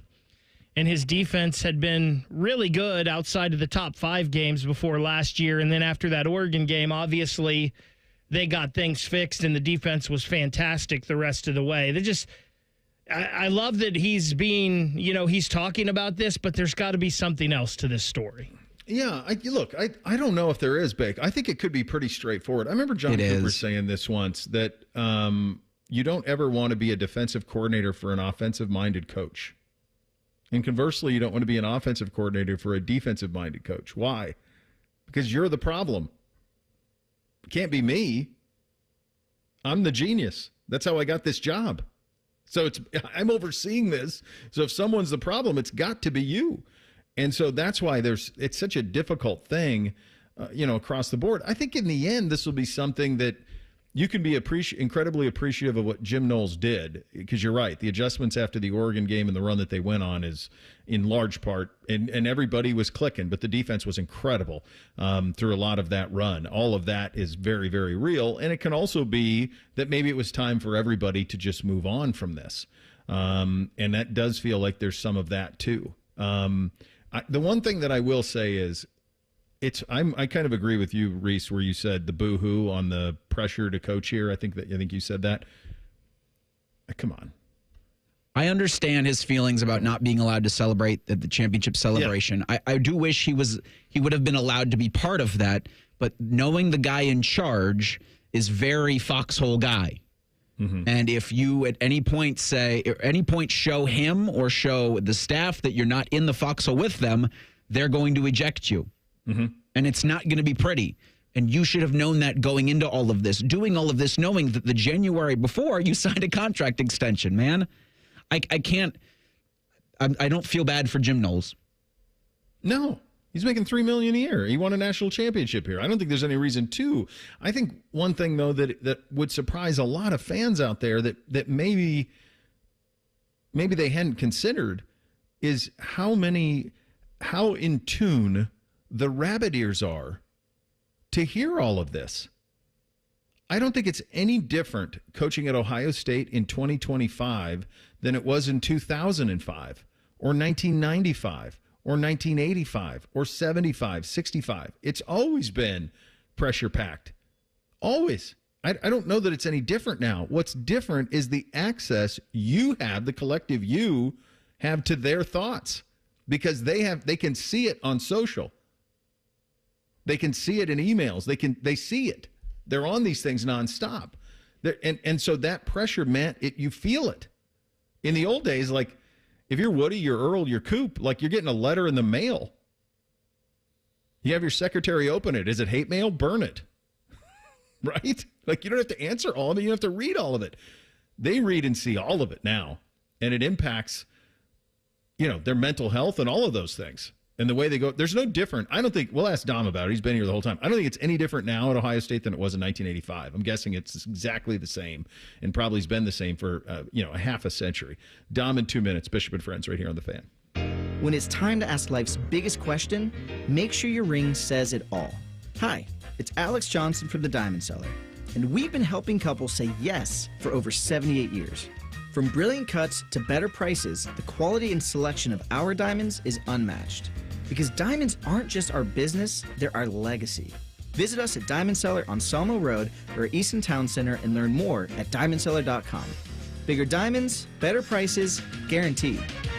Save big on everything you need when you shop at Menards. We carry a variety of options for charging your cell phone and smart devices. Extreme cables charge your devices 2 times faster than standard cables, and they're protected with a durable mesh braided material. Plus, they're available in 4 and 10-foot lengths. Save big on Extreme cables, on sale now through May 11th. Also, check out our weekly flyer on Menards.com for all the great deals happening this week. Save big money at Menards. Sometimes I hear a sparkling sound. Like when we say, all you have to do is point? There it is. That's the sound of magic happening. Magic like we can come the day you call us? Wow. Call 1-800-GOT-JUNK or visit 1-800-GOT-JUNK.com. Come into your local AAA Car Care Plus and get a $39.99 full synthetic oil change plus a free tire rotation. Only at AAA Car Care Plus locations. And on the plus side, AAA members save more. Restrictions apply. Offer ends May 31st. See store for details. AmeriHealth Caritas Ohio is your Medicaid plan for more. More benefits, more rewards. We know that good health means more than just seeing a doctor when you're sick. Eligible members can receive extras like home-delivered meals and family essentials, like baby carriers and kids' school supplies. Members can even earn rewards for playing mobile health trivia games. Learn more at AmeriHealthCaritasoh.com and call the Ohio Medicaid Consumer Hotline at 1-800-324-8680 to choose AmeriHealth Caritas Ohio. Bishop and Friends is sponsored by Diamond Seller, your true jeweler for over 75 years. The Fan, Ohio sports destination. Bishop and Friends present Tuesdays with Tiberi. All right, time for a little Tuesdays with Tiberi on the Bryan Heating Cooling Systems fan guest hotline. Hey, pal, I was just reading this story on ESPN about Jim Knowles and kind of how that all led to him taking the job at Penn State. And I'll get your thoughts on kind of how all of that went down. But I made the point at the end of this segment. I've heard Ryan talk about this. I've heard certainly Chip talk about it, Jim talk about it, that the pressure here is so immense. Is the actual pressure here any different in 2025 than it was in 1985? I don't think so. I mean, the pressure here to win has, think about what Woody Hayes faced when he was here. I mean, they used to hang him in effigy. And they called this place the graveyard of coaches for a reason. And, it's not easy to hear. Now, they weren't playing for the kind of money they're playing for today. And so I think the pressure is even worse maybe today just because of, the stakes, and it's become a really big business, But no, I saw what poor John Cooper went through. I saw what Earl Bruce went through. I saw what Woody Hayes went through. And, Coop has a great line. He says, none of us really get to leave here happy, Make as much as you can because not too many of us get to leave here on our own terms. And it's true. No, it is. It is. No, it's very difficult. Who's the last one who has? Paul Brown? Entirely on their own? I mean, it's a long time. I don't know that Urban left on his own, but I don't know if he's happy. Yeah, definitely didn't leave happy. No, I don't. Yeah, no, it's tricky. All of that. I also think the thing that I think surprised some fans is how much access fans have to these coaches and players because of social media. That is one thing that Coop and Earl and Tress and probably Urban to a certain degree really didn't have to deal with that Ryan and this coaching staff now do. No, it's really, I call them Twitter tough guys, and there's a lot of them. And everyone has an opinion. Everybody, it's amazing how people put some of the visceral things you see that are put out there. And it just blows my mind that, people feel like they can say anything. And I think it's even worse now, Bo, because, face it, we're witnessing the professionalism of college football. They making $2.5, and they feel like, hey, I'm paying $200 for a ticket. Just, that's, one of the things that's gone. I mean, $200 to get in, and, they feel like they can say whatever they want. And it's unfortunate we've got there, but that's what happens when you go down this road. And, people have always said stuff, but you're absolutely correct with the way, you think about, letters to the editor was in the newspaper. Now you can, you got people calling the coach. It's insane. It really is. Yeah, that access is a totally different facet that we've never had to deal with before. What do you make of this is pretty interesting reporting from Dinich on ESPN on and it's Knowles' own account of how all of this transpired. You got to know him a little bit during all the years hosting the Ryan Day show and were around him. And what do you kind of make of how it all ended here between Knowles and Ohio State? We got his side. We really never heard anything from Ohio State. Apparently he wanted something done before the Notre Dame game, and they weren't ready to do it. I don't know. That's what he's saying. We haven't heard anything from Ohio State. I think Ohio State wanted to keep him, But, you know, I like Jim a lot. I'm not going to say anything bad about him. He was obviously a very intellectual guy. He was a thinking man's coach. And, you know, he in the country, you know, they had to readjust some things. I mean, you think about the first time they played Oregon, and, you know, Ryan Day got involved, and, you know, you hear the rumblings and everything. But, you know, at the end of the day, you know, you got to be happy. And if you're not happy, then go be happy. If you weren't happy in Columbus, Ohio, if you thought the pressure was too much, go to Penn State. But I guarantee you, if his defense is getting lit up, he's going to hear from the Penn State fans. They're pretty passionate, too. Yeah, they certainly will. What do you make of Michigan and the self-imposed 2-game suspension of Chiron Moore? This is ridiculous. I mean, look, let me just say, I said this on the air last night. You know, what's the old saying? If you're not cheating, you're not trying. They got caught. You got caught big time. Own it. Deal with it.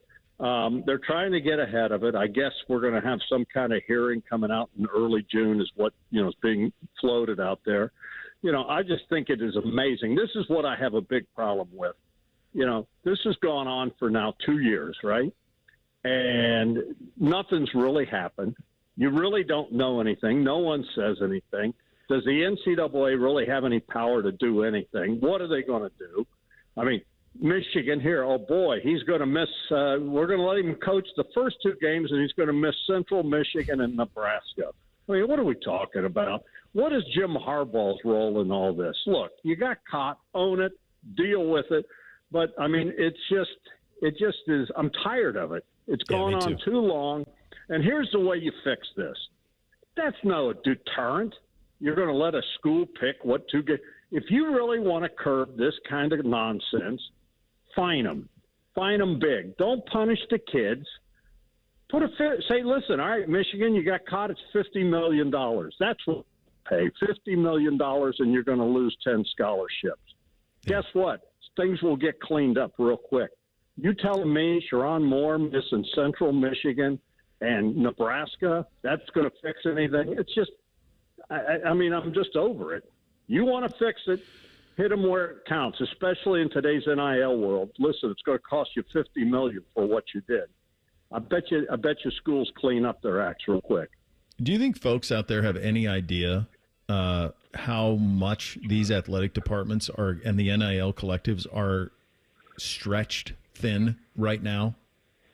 Because I don't. I think fans think that it's a never-ending waterfall of money, but it's not. Yeah. That is not what's happening. And it's not sustainable. You and I have talked about this a long time. I mean, this is not sustainable. You're going back to the same boosters. This is not the NFL where you're going to have a guy for, like, hopefully 10 years, your star quarterback for 15 years or whatever. This is every 3 years, and every year having to come up with money and the fact that the NFL has no dog in the fight except that they're getting a free farm system, it's insane, but it's not sustainable. I mean, you're talking about the entertainment dollar here in sports to begin with, and you're going to ask every year boosters and whatever to pay. Now they're going to do it, but when does it end? There's got to be – it's just not sustainable. I just don't know how you do it. No, and the look of it's impossible because within the last week you have, you know, the release of Ohio State's nearly $25 million coaching staff, 12 for Ryan. You got 3 coordinators making more than 2, and another one right just short of it. Like, that's the thing that is such a hard look with all of this for everybody. It's like there is a ton of money in the sport, but the schools can't pay the players directly, so they have to pay the coaches, and it's just around and round we go. And there's like no end in sight. Well, and that's the reason you get to this point, because the money that was being made off these kids with, you know, just the video games and jersey sales and all that, and then the coaches. I mean, think about it. When Coop was the first $1 million man, people were going like, he's making $1 million. Mm-hmm. And, I mean, it's just and to me, it doesn't seem like it was that long ago. But, you know, the kids, after a while, when you see everyone's making money and they're not, then eventually, but where does it end? Because universities don't want these kids to be employees.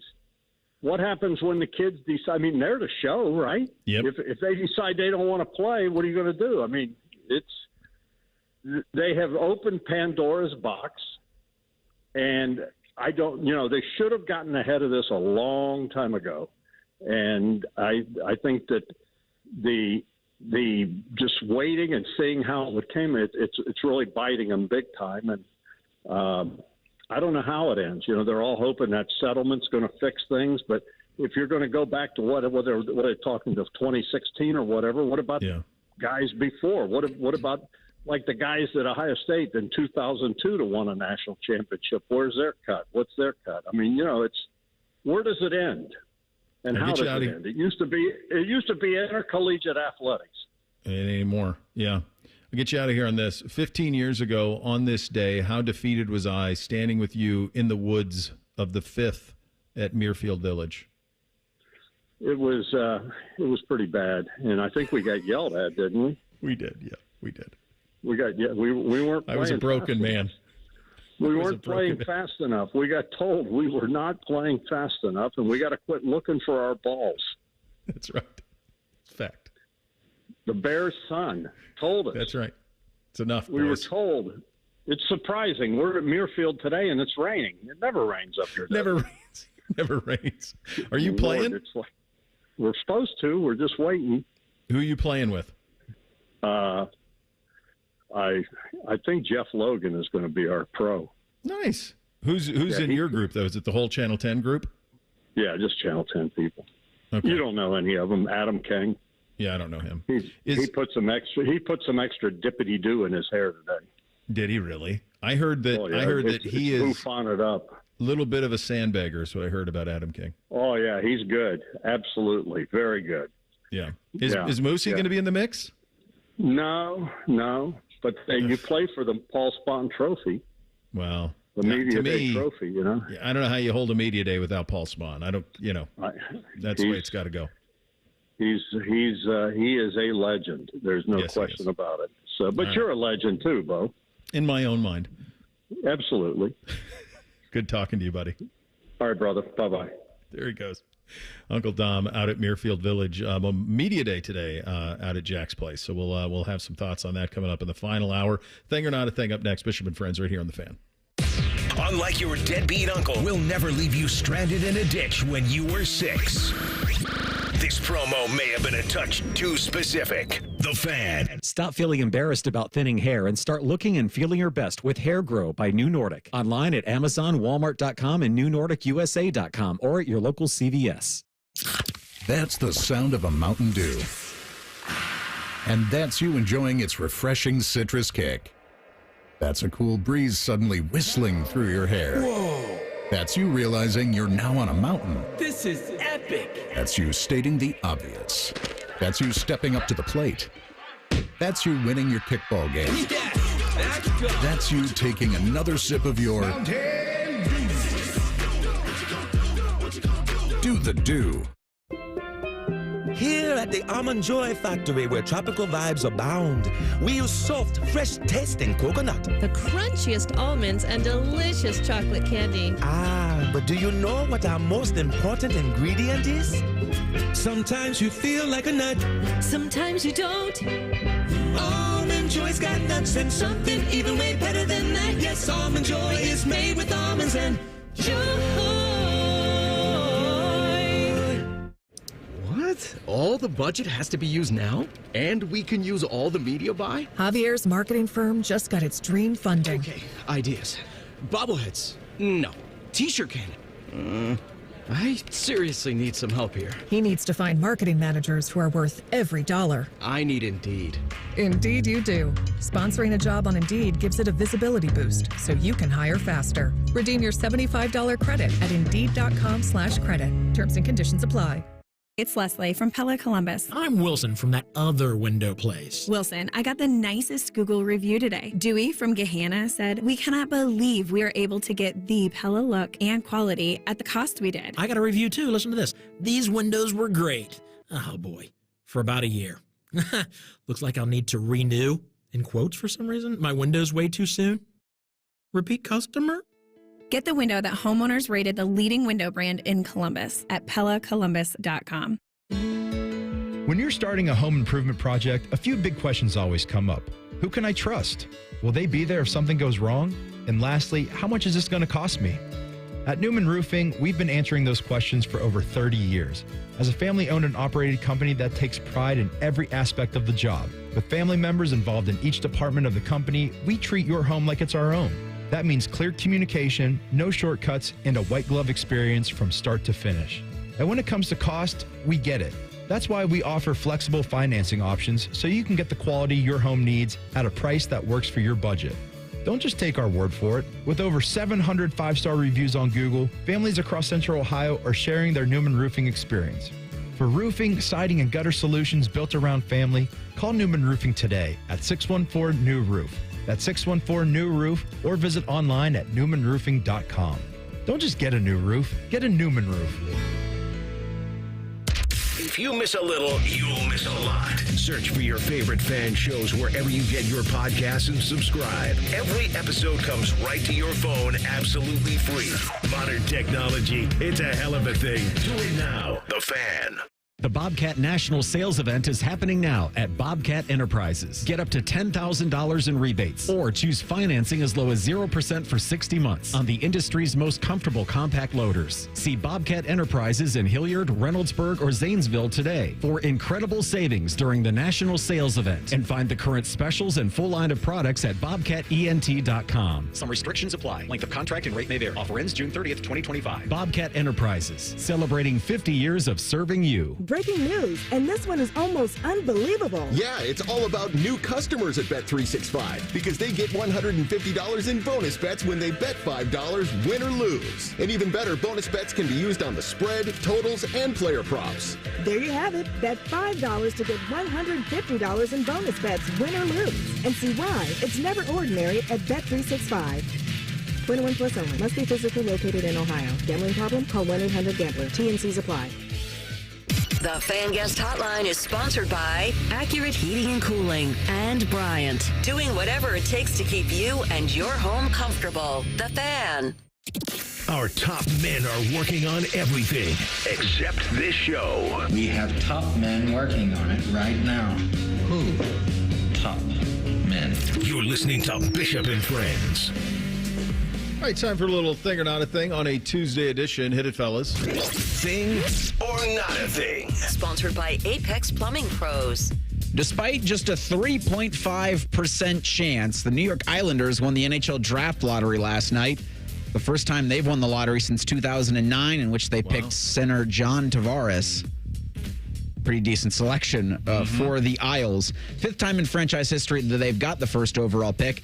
NHL Commissioner Gary Bettman told ESPN it was dramatic. It worked the way it was supposed to in terms of the process, but the result was unpredictable.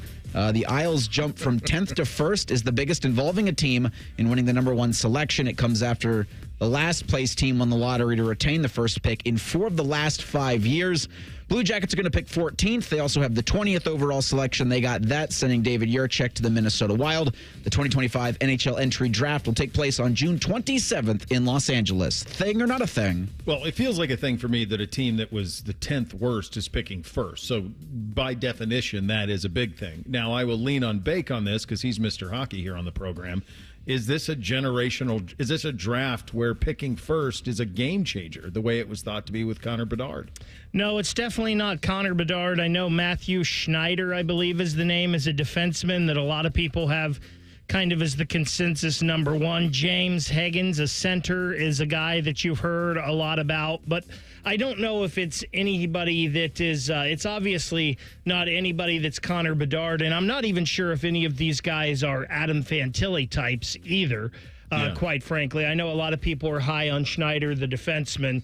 I think this is a thing, not because the Islanders won, but because also Utah, who was one spot behind the Jackets, who had a 1.5% chance, was second in this thing, and they jumped from 14 all the way up to 4. And in the 25 years of their existence, the Blue Jackets have only moved up one spot once. So it's kind of crazy that a team right behind the Blue Jackets gets that when the Jackets are a team that's always just been sitting there with a bunch of chances and never any luck.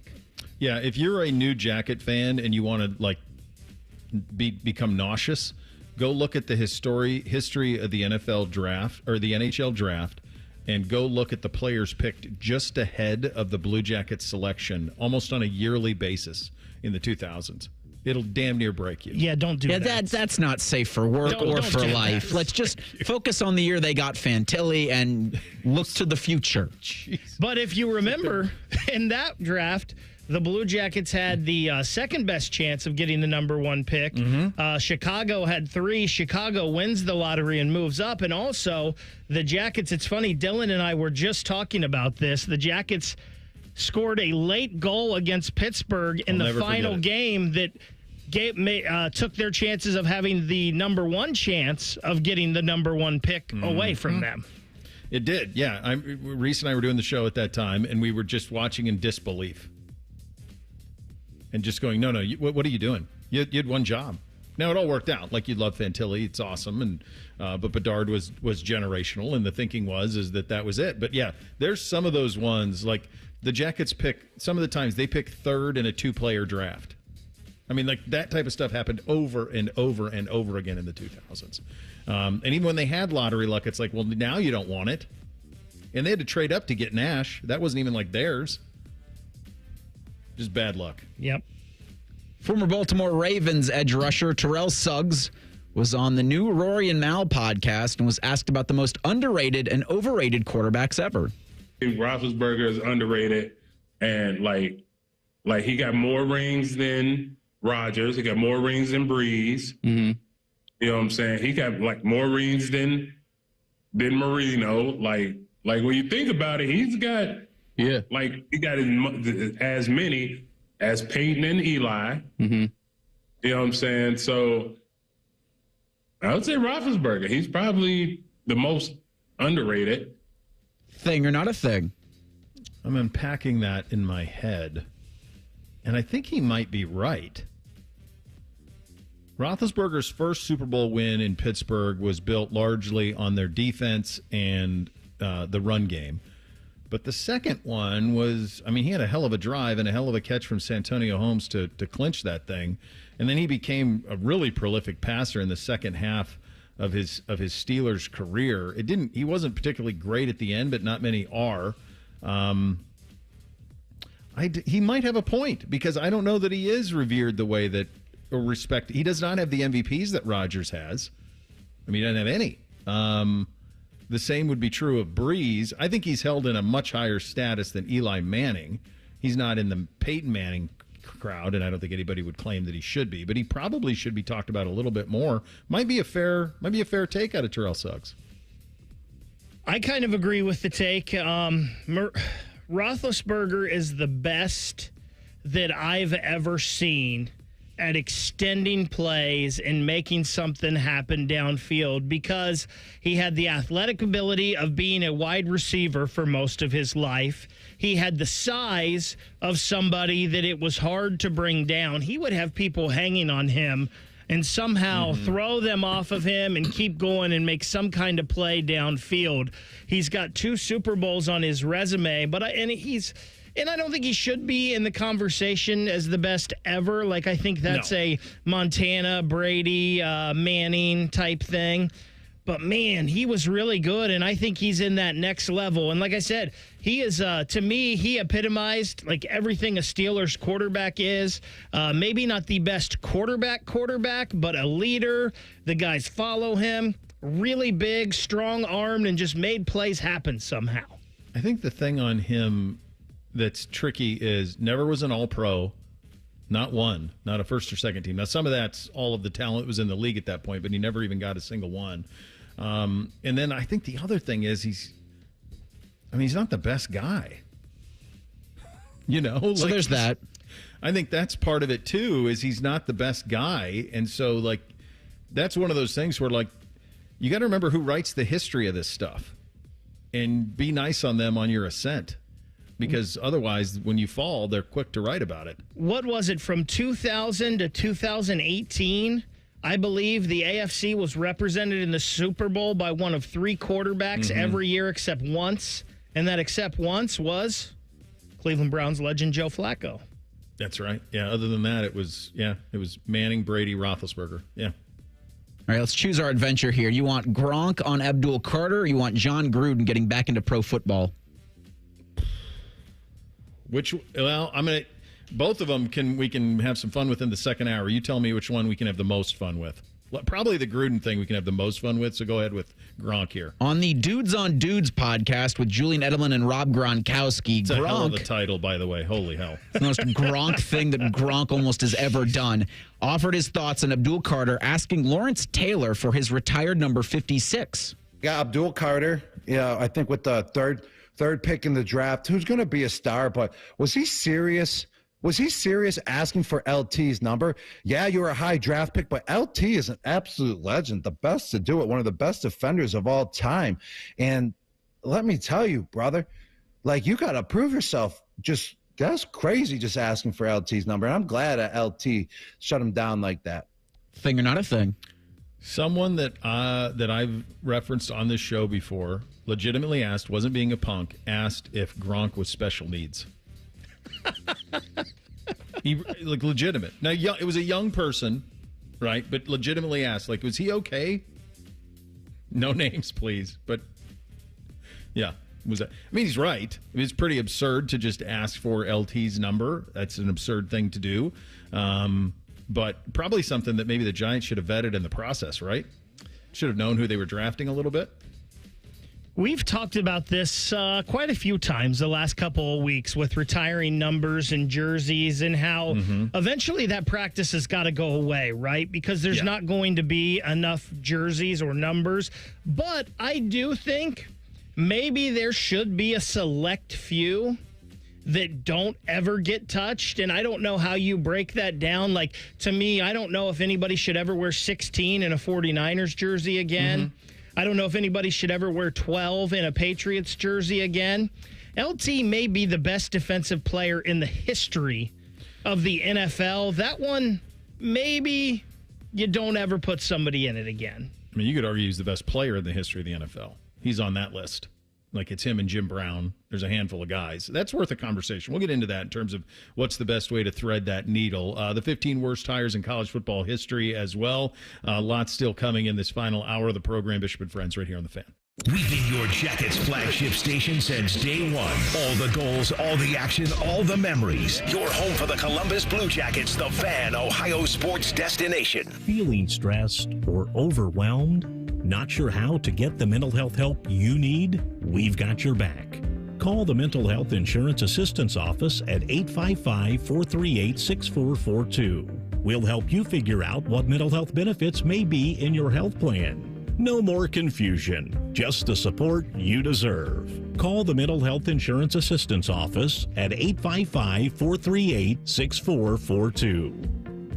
Hey, what's up? It's T-Bone. This month of May is a fantastic time to win at Hollywood Casino Columbus. Win a pair of tickets to the Memorial Tournament by visiting at Hollywood Columbus on social media and follow the steps for a chance to win. You've got a chance every Tuesday for second chance drawings. You can cash in on your losing wagers. 5 winners every Tuesday get $100 pen cash. Plus, all you can eat ribs Tuesdays and Thursdays in May, only at the ESPN Bet Sportsbook inside Hollywood Casino Columbus. Must be 21 or older. Gambling problem? Call 1-800-GAMBLER.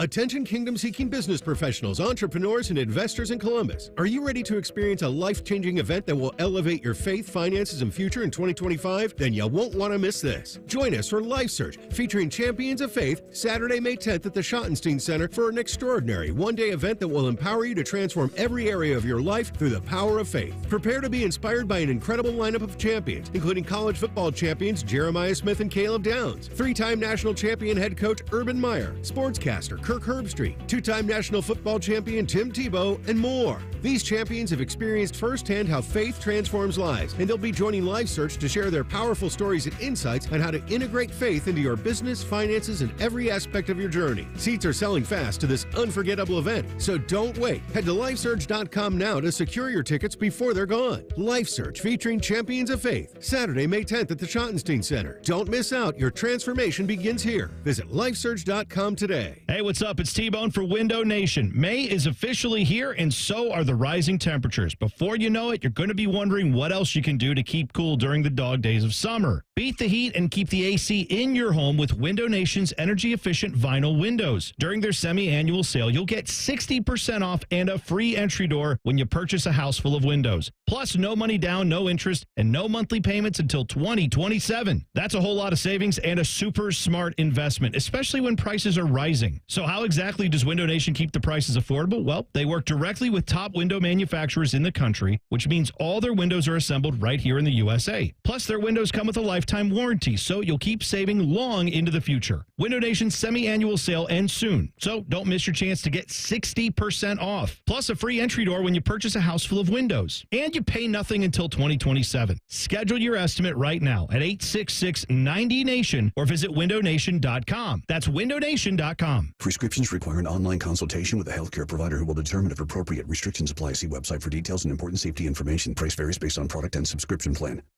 Hey guys, let's talk ED because millions of men experience it, but not everyone can access or afford treatments like Viagra.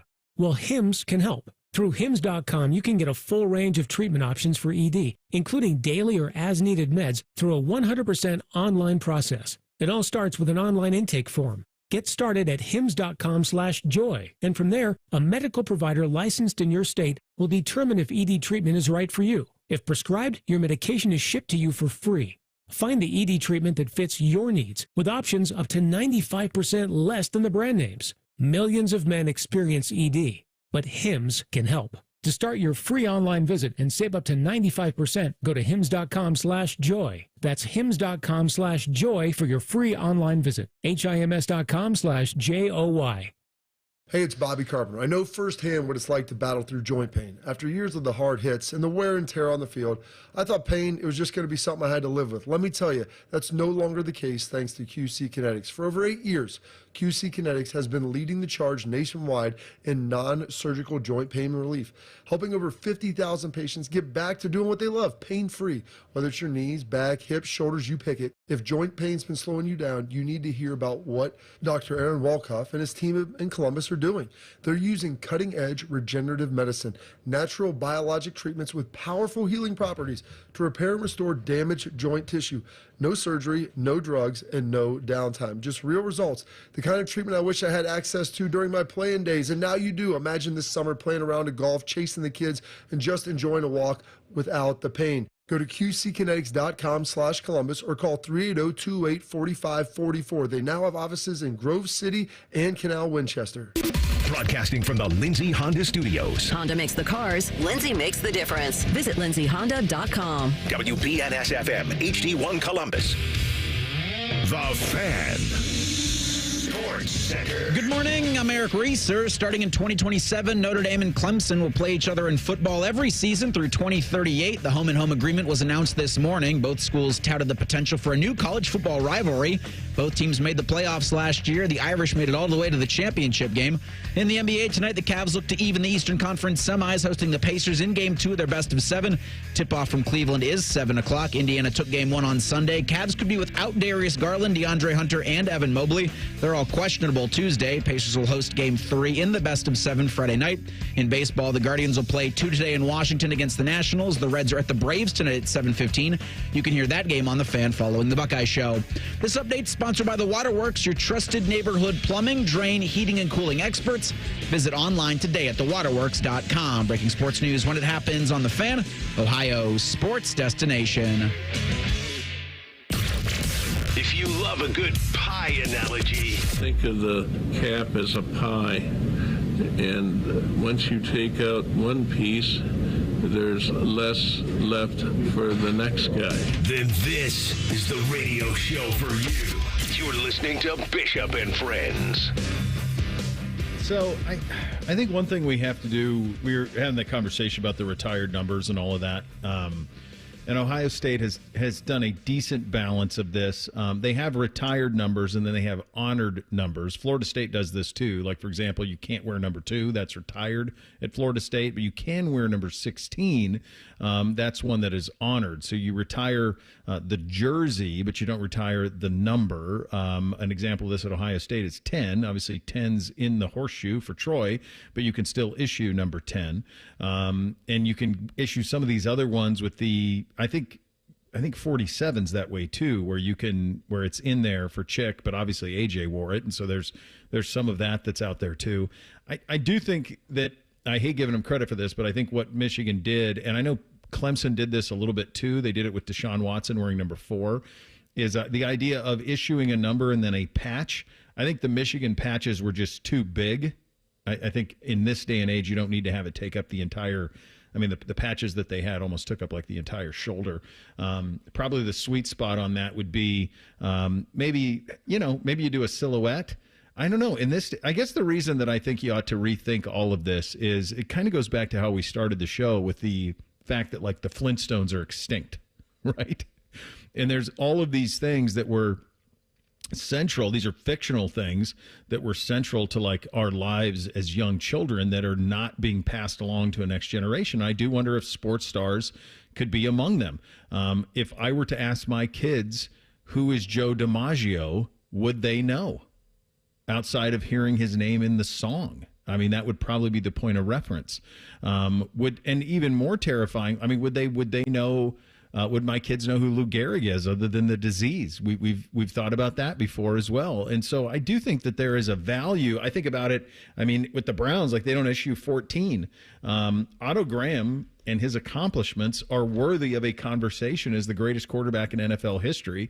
His name is never brought up because I think it's from a bygone era and people forget about it. But if you look at what he accomplished, it's really without precedent in terms of the level of success he accomplished as the quarterback of the Cleveland Browns. But because they don't issue 14, it's not something that's brought up all of that often. So I do think that if you did maybe a silhouette, a small silhouette on the jersey of the player in the jersey. And I mean, this is really modern thinking here, but what if there was a QR code so that a kid could put a phone up, get the QR code, and it would tell them something about the player? So it was like a living history lesson of who the player is. Because I worry about that. I worry about kids not having context on the greats and the greats being forgotten the same way the Flintstones or Lone Ranger or Zorro or any of the rest of these things are becoming extinct. So Lawrence Taylor played his last season with the Giants in 1993. Abdul Carter was born in 2004. I do think there's a little bit of that. It is audacious for him to not know some of the legends of the game, or at least have some sense of what he's asking, LT, when he wants his number 56. I think it came from a good spot. Yeah, I think it's out of reverence, right? So do I. And that's what I'm with both with like what Gronk had said in that last cut. He's like, how could you do such a thing? And it's like, I think Abdul Carter has respect and appreciation for his legacy, but let's not pretend that he watched him growing up. No, he wouldn't. It would be storybook. I mean, I don't know. I think there's a way to do it where you honor it, but also where those who are being honored, there's an awareness of them going forward. Because for a lot of these guys, there isn't.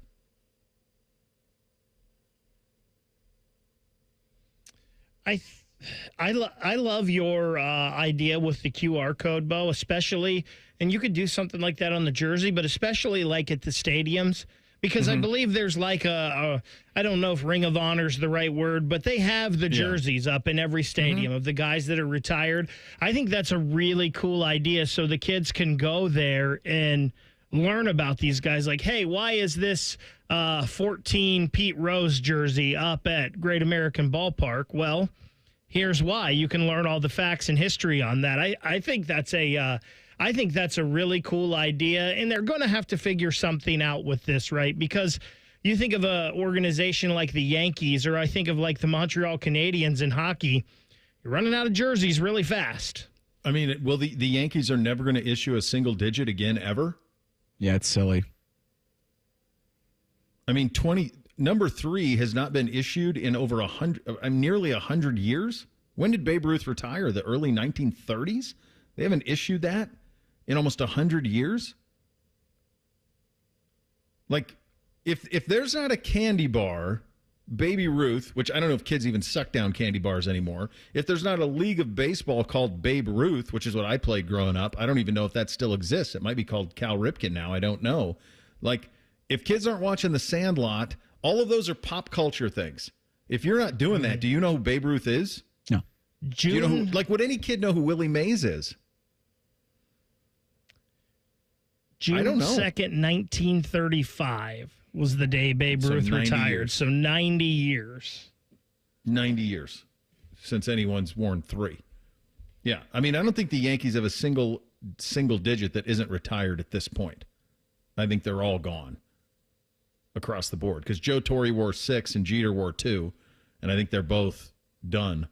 So I think that's it. You mentioned something Michigan does with the patch, and I think they do this with wide receivers, right? Like you've got to be there and prove yourself a couple years to get number 1.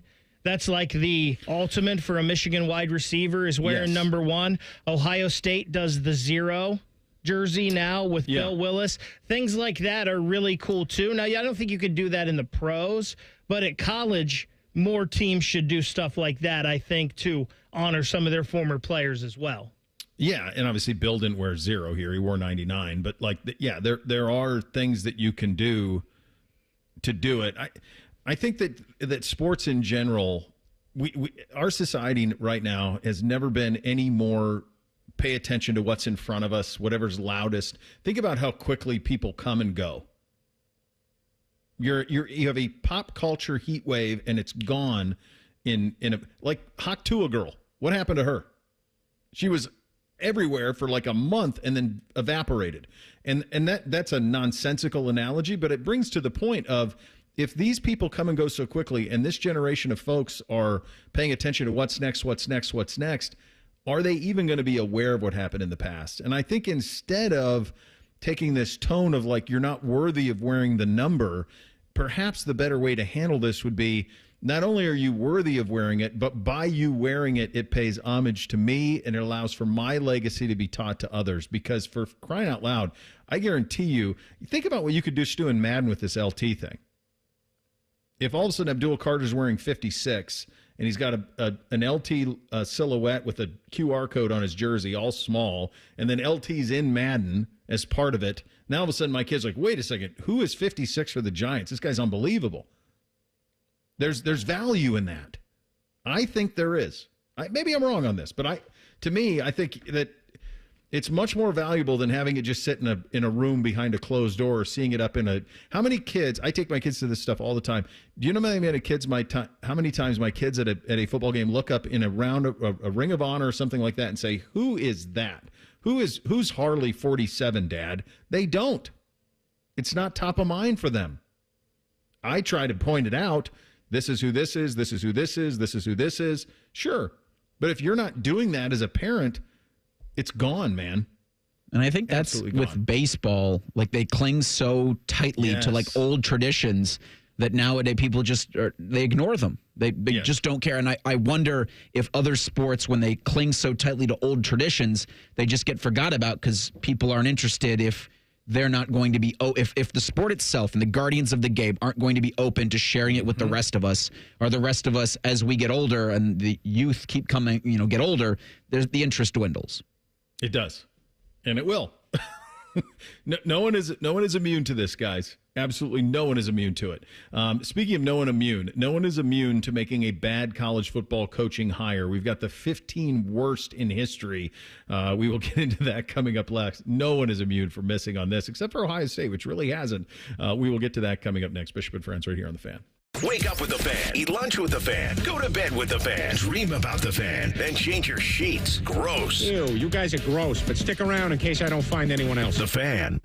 Everyone deserves a fast and reliable connection. One that helps better their everyday through the things they value most. Friends and family, education and career. A connection that opens pathways to opportunity and builds roads to a better future. At Spectrum, we're committed to delivering just that every single day. Because with the right connection, anything is possible. That's Life Unlimited. That's Spectrum. Hey there, friends. Bo Bishop here. Sick of the long security lines and flight delays? Travel on your terms. Go RVing and get ready to save at RCD RV's Open House. From May 3rd through the 10th, take advantage of huge deals on new and pre-owned RVs. Our Delaware, Heath, and Pataska locations will feature exclusive sale pricing on all new and pre-owned travel trailers, fifth wheels, motorhomes with special financing rates available, plus discounts on camping accessories. Come by today. We'll have your road ready by Memorial Day. Find unbeatable savings, unforgettable fun, and everything you need to hit the road at rcdrv.com. Breaking news, and this one is almost unbelievable. Yeah, it's all about new customers at Bet365 because they get $150 in bonus bets when they bet $5, win or lose. And even better, bonus bets can be used on the spread, totals, and player props. There you have it. Bet $5 to get $150 in bonus bets, win or lose. And see why it's never ordinary at Bet365. 21 plus only. Must be physically located in Ohio. Gambling problem? Call 1-800-GAMBLER. T&Cs apply. Here at the Almond Joy Factory, where tropical vibes abound, we use soft, fresh-tasting coconut. The crunchiest almonds and delicious chocolate candy. Ah, but do you know what our most important ingredient is? Sometimes you feel like a nut. Sometimes you don't. Almond Joy's got nuts and something even way better than that. Yes, Almond Joy is made with almonds and joy. What? All the budget has to be used now? And we can use all the media buy? Javier's marketing firm just got its dream funding. Okay, ideas. Bobbleheads? No. T-shirt cannon? I seriously need some help here. He needs to find marketing managers who are worth every dollar. I need Indeed. Indeed you do. Sponsoring a job on Indeed gives it a visibility boost so you can hire faster. Redeem your $75 credit at Indeed.com/credit. Terms and conditions apply. Military veterans and active duty service members, you could become a certified cyber warrior with just 12 weeks of training at My Computer Career. Cybersecurity specialists are in high demand, and IT pros with these skills often enjoy abundant opportunity and a great lifestyle. Protect our people, liberty, and treasured institutions from cyber threats. SkillBridge and other VA benefits are available to those who qualify. Learn more at mycomputercareer.edu/CWP. That's mycomputercareer.edu/CWP. Have you ever told a friend? Oh, I'm fine. When you really felt? Just so overwhelmed. Or sent a text? Can't sleep. Are you awake? When you couldn't find the words to say? I'm scared to be alone with my thoughts right now. Then this is your sign to reach out to the 988 Lifeline for 24/7 free confidential support. You don't have to hide how you feel. Text, call, or chat anytime. Oh, hey, a fan show where you can be the star. Yes. Sundays at 11, it's the new Fan Calling Show presented by ESPN Bet at Hollywood Casino Columbus. Your calls, your tweets, your voicemails, your opinions. You could be a homer, a hater, or whatever you want to be. Your family may not listen to you, but we will. The Fan Calling Show presented by ESPN Bet at Hollywood Casino Columbus. Sundays at 11 on The Fan, Ohio sports destination. Hello, it's John Kozik, founder and president of TurboTrack Realty. Do you want to sell your property, however, you need a little help getting through the process? Let's say you have years of belongings in the home. It needs a lot of updating, you're overwhelmed, and you may need help finding a place to go. I will help you. Visit us today at TurboTrackRealty.com or call me now for an all-cash offer and, more importantly, the help you need at 614-470-2000, 614-470-2000. Fan weather. From the Logan AC and Heat Services Weather Center. Another soggy, kind of yucky day for us ahead. Good day to be indoors reading a book as our afternoon highs will struggle to get into the upper 50s to low 60s and the rain continues. For tonight, we will see eventually overnight the rain taper off, lows down into the 50s, but Wednesday is my pick of the week as highs get into the low 70s with mostly to partly sunny skies. I'm meteorologist Meredith Garfalo for The Fan with your 10 weather impact forecast. We're your radio home for the Buckeyes, Browns, and all the NFL games you can handle. We may have a bit of a football problem. Oh, yeah? The Fan, Ohio sports destination. If you say something with enough confidence, it must be true. You're listening to Bishop and Friends. Well, he's sick of the long security lines, the flight delays. I know I am. There's a solution to it. You can travel on your terms, go RVing, and get ready at RCD RV's open house. It began last weekend on May 3rd, continues through the 10th. Take advantage of those huge deals on new and pre-owned RVs. Delaware, Heath, Patasko locations are ready. They will feature exclusive sale pricing on all new pre-owned travel trailers, fifth wheels, motorhomes. Special financing rates are available, plus discounts on all camping accessories. Come by today. Tell them Bo sent you. They're going to have you road ready by Memorial Day. Find unbeatable savings, unforgettable fun, and everything you need to hit the road at rcdrv.com. Worst coaching hires in college football history. This is courtesy of CBS Sports. It was done so by Will Backus. It was done so over the weekend, and it caught my attention. Some of these we know. Some of these maybe we had forgotten. Number 15 on his list, our old buddy Chris Ash, who went to Rutgers from 2016 to 19, went 8-32. I will say this for Ash. I don't think anybody other than Shiano can be even respectable at Rutgers. I think that's a one-coach job. Like, one guy can have success there, and that's kind of the end of it. I just think that's an impossible job. I don't know that that's fair to – probably an example of one of those things where when you are an assistant at a place like this, you have to be very careful where you go be that first-time head coach. Luke Fickell probably did it perfectly going to Cincinnati, and then I think you could probably say that maybe his second choice wasn't because of the fit at Wisconsin. I think actually Tom Herman did it perfectly too. He went to Houston. The problem is he had a very loose life at the time that he took the job at Texas, but he had the choice between Texas and LSU, and that's as good as it gets. He failed miserably at Texas, obviously, but him going to Houston was the perfect spot to leave here for. So I think that's the thing that maybe Ash struggled with. You saw Big Ten, you saw all of that, but then how do you stay afloat at a place like Rutgers? Some other names on this list: Nick Rolovich at Washington State, Scott Frost at Nebraska is probably, I'll push back on this. This isn't the worst hire. This was the no-brainer hire. I just don't think anybody ever thought that this would manifest the way that it did, Reese. And there's some on here that you wonder, at the time of hire, this was absolutely the right choice. There were just things off the field that really they fast-tracked their demise. Like Mel Tucker's on this list. You mentioned Scott Frost, who I think a lot of people were wanting to hire. Brian Harsin at Auburn. Like, these were guys that, okay in year one, actually great in Tucker's case in year one, but then it fell apart because they just couldn't keep everything together. Frost could have picked between Nebraska and Florida, and he went home. This one's kind of the expectations, right? Because he was coming off the great run at UCF. Mm-hmm. They've got a national championship, right, from it. And he goes to Nebraska, former quarterback there, star quarterback, one of the most revered players in their history. And it just doesn't work out. And this is one of those things where the expectations were so much higher. Here's another one that there's at number 4 on this list is Willie Taggart at Florida State.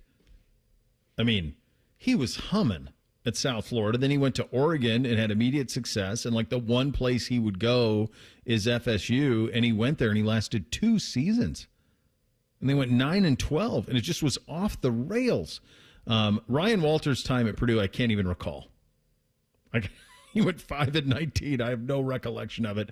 Les Miles at Kansas was number 2. He went 3-18 on that side of it. He also had the stuff off the field, and that's the same thing that got Mel Tucker. Like, Mel Tucker got the $95 million deal at Michigan State because of what he did that first season, which was predicated a lot on Kenneth Walker and everything that happened there. So you got that huge contract coming out of it. He went 20-14, but it was the off-field stuff.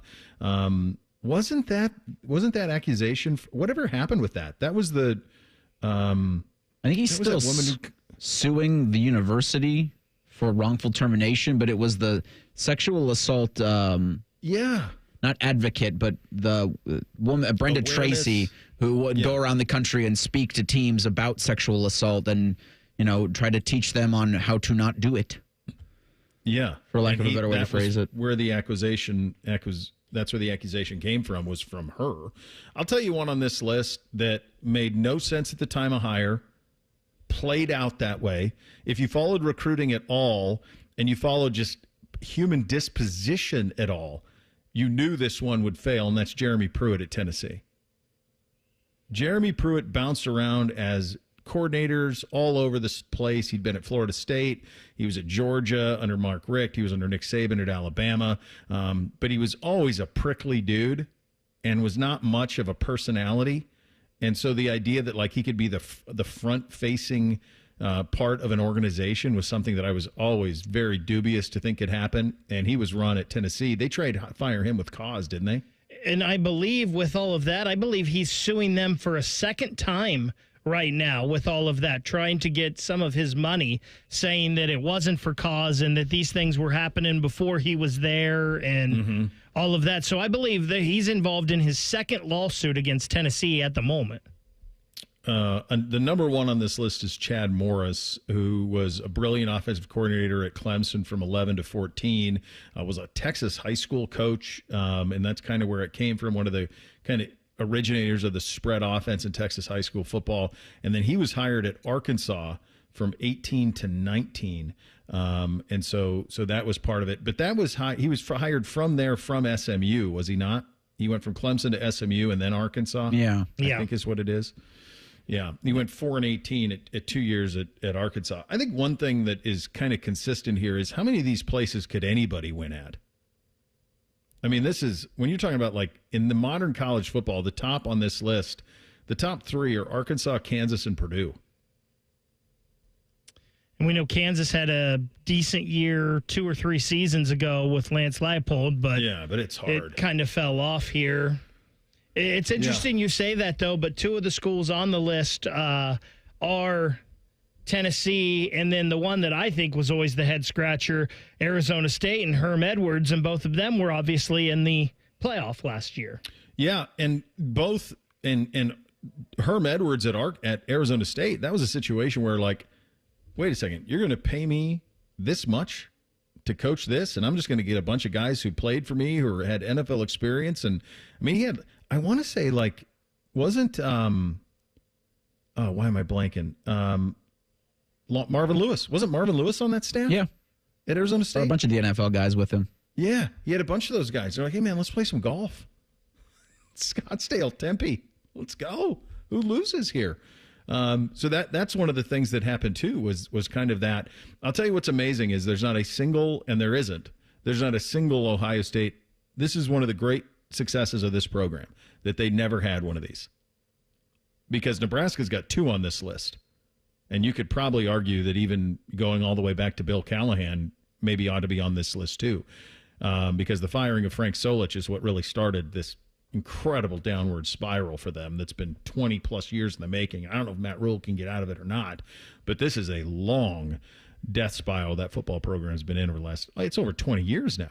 That's the first thing I thought of when I was reading this morning was, man, how fortunate as a Buckeye fan are we to have the run that we've had, Woody Hayes to Earl Bruce to John Cooper to Tress to Urban and now Ryan Day. And I know not all of them won national championships, but man, Coop's teams were as good as any. And as we've talked about, he kind of changed the mindset in recruiting here at Ohio State and took it a little more national. Yes. And Earl Bruce had some great teams as well. Nothing that obviously won a national championship, but Ohio State has just been the run with coaching is almost unprecedented. That's why they've never had a dip, Bake. Every coach on the list is a Hall of Famer. Ryan will be. Every coach that's coached here since Woody Hayes is in the College Football Hall of Fame. You don't have a Rich Rodriguez hire. No other school has that. Because even I look at Georgia, and I'm blanking on his name. He's bald. He did okay, but so you go to Miami. Oh my gosh, Miami's got Mark 100 Richt. of them. Dude, Mike Shula coached at Alabama. That's what I was going to say. They hired Mike Price. He got caught up in a escort thing. It's rolling, baby. Then they hired Dennis Franchione, who leaves Alabama to go to A&M. Mike Shula coached at Alabama. Mike DeBose coached Alabama. I mean, this is Alabama. Think about Notre Dame. Charlie Weiss won in his first year there, and they tore up his contract and gave him a monster extension. Monster. Bob Davie at Notre Dame. Tyrone Willingham at Notre Dame. Everybody's got misses. Not here. It's pretty simple. Go look at USC. Go look at the list of the people who coached. These are places where you shouldn't lose. Look at Texas, the misses. You shouldn't miss at these places. And when you do, it can set you back. And Ohio State has been absolutely immune to it. The way that you consume your college football is something we deal with on a regular basis. It is being fought currently on Capitol Hill. We will share some of that with you coming up in 2 minutes. Bishop and Friends right here on The Fan. Common Man here for Weed Man. I always have the greenest lawn in the neighborhood. It's luscious. I swear by two things, water and Weed Man. Weed Man is locally owned and operated by Corbin and Audrey. They will make sure your lawn is weed-free and looking gorgeous. Of course, they get rid of weeds, but they also do aeration, mosquito control, grub control, crabgrass prevention, and flea and tick control for your four-legged friends. For a free quote, give them a call, 614-733-3747, weedmanusa.com. Tell them Common Man sent you. Hey, it's Anthony. You know what the slogan is at the Good Feet store? Good feet, good life. Friends have asked me, how are my personally fit arch supports different from the inserts and insoles they can buy online or in department stores? There are big differences. My Good Feet arch supports are designed to provide me firm yet flexible function. What does that do? They actually help correct poor foot biomechanics, which leads to providing me long-term pain relief. I was also the guy who thought, well, if I buy good shoes, my feet won't hurt. It wasn't a bad thought. A lot of people think shoes are always the problem, when in reality, it's often the foot that goes into the shoe that's the real source of discomfort. When I got my personally fit Good Feet arch supports, my feet felt stabilized. The pain and discomfort went away. For more than 30 years, the Good Feet store has helped thousands of people just like me discover the comfort they've been dreaming of.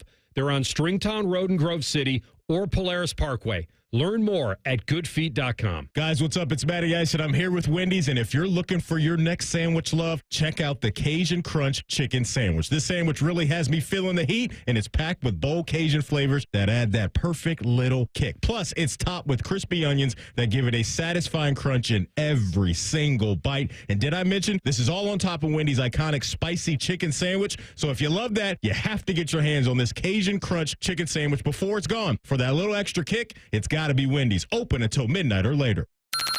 Bishop and Friends is sponsored by Diamond Seller, your true jeweler for over 75 years. The Fan, Ohio sports destination. With friends like these, who needs former college football players? This is Bishop and Friends. All right, starting next Monday, the new Morning Juice with Bob and Tito, 6 to 8 a.m. on the Fan's YouTube channel, the Fan 3 on HD Radio, and the Fan app. Download the Fan app today.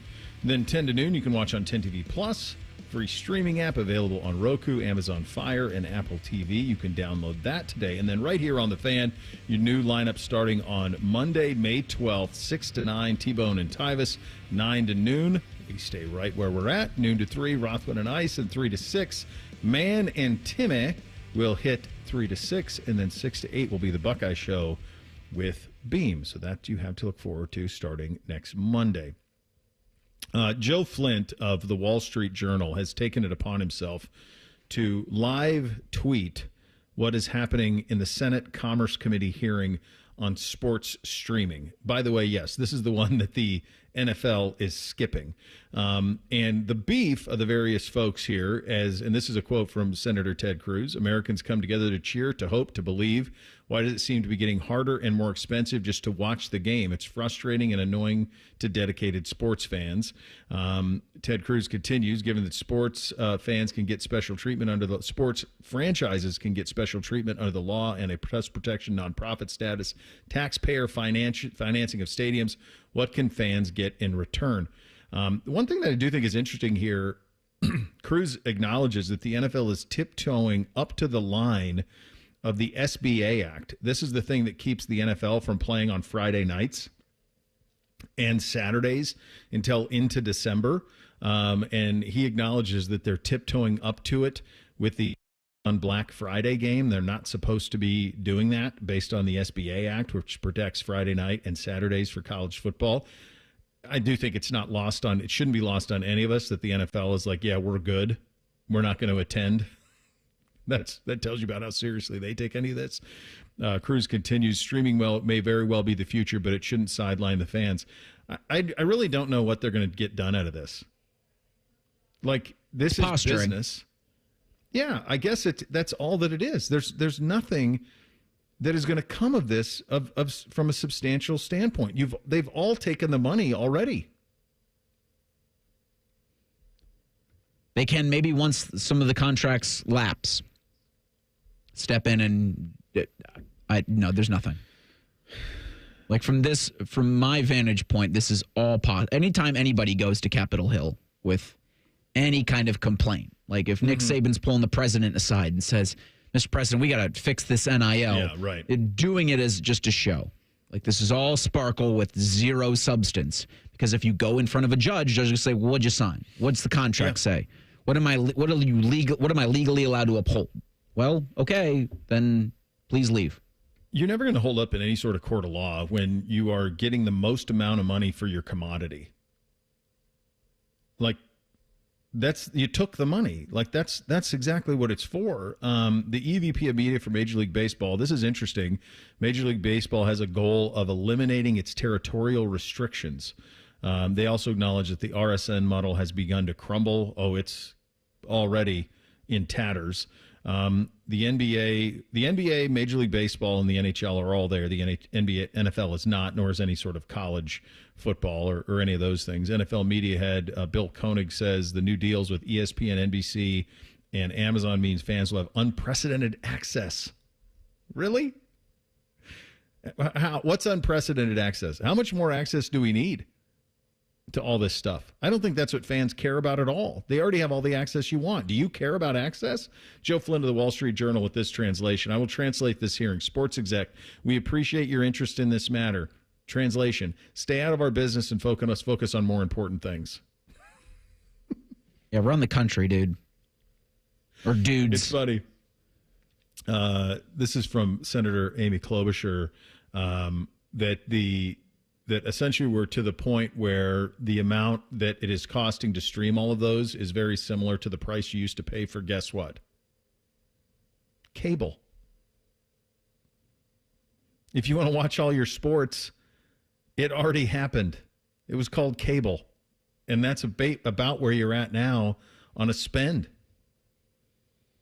I think this is something that we've kind of predicted for a long time, that all of this cord cutting was eventually going to come back to equal the same price of what you had and were paying for cable, where you could get everything all in one. So unless you're on the air quote bad boy streams, finding everything for free, in the long run, you're going to be paying the same amount because you have to have so many different things you're subscribed to. And we can't, on this station, condone the use of such bad boy streams explicitly. No, hypothetically. The only thing that'll get real change is not the federal government, is not the wonderful senator from the state of Texas. It's the consumers. The consumers have to tell these leagues what they want to do and how they want to do it, because as of right now, everything that they're doing, the consumers are saying, yeah, okay, we'll do it. It's a Castellini thing. Where are you going to go? Yeah. I'm gonna tell you something. This will be something the Major League Baseball, the NBA, and the NHL need to kind of sort out. And we've seen the Blue Jackets dip their toe in this water. I wonder if the Cavs will get there at some point. I think about the Guardians and the Reds with this a lot. And the Crew too, who everything they have, it's on the Apple. Will there come a point where an inability to access the games does permanent damage to the fan base? I don't know. That's a dangerous game to play. Permanent, but it will do damage. And it'll fluctuate, I think. It goes back to my point of the consumer will tell you. Like, that's what's the change behind the NHL or the NBA. That's what's been the change behind Major League Baseball, is the consumer has told you for years, we're just not going to watch a product. So you've got to figure it out how to make it better and more accessible for us. And the NFL doesn't have that problem, but everybody else does. And Major League Baseball, I think, has started to see those issues come to pass this season. And I think there will be a course correction. Yeah, I was going to say, I think it's already happened with baseball.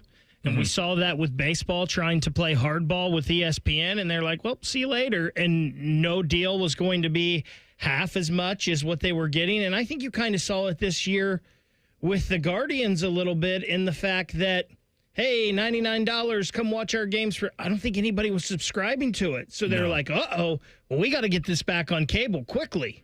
Yeah. Yeah. I think, to me, I always think about how especially my oldest, how he consumes things. And I would tell you that, and the little two are the exact same way.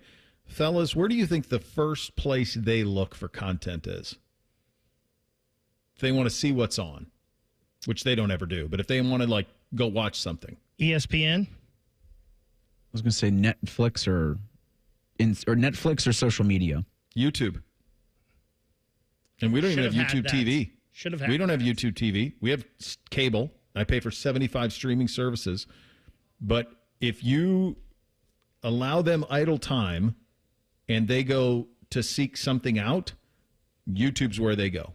That's where they go first. Unless it's like something like, I want to watch Star Wars or whatever. Then they know where to go for that. But if they're just in a situation of, hey, what's on?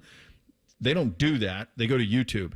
If I were these sports franchises, I've told you guys this before, even with NBC, the way he takes in the NBA, the morning after the games, he'll watch these melts of a game that are put up on YouTube. He's not sitting there watching the whole thing. He's watching the melt. It's 2.5 minutes. You watch a whole game in 2.5 minutes. That's kind of the way that this all works.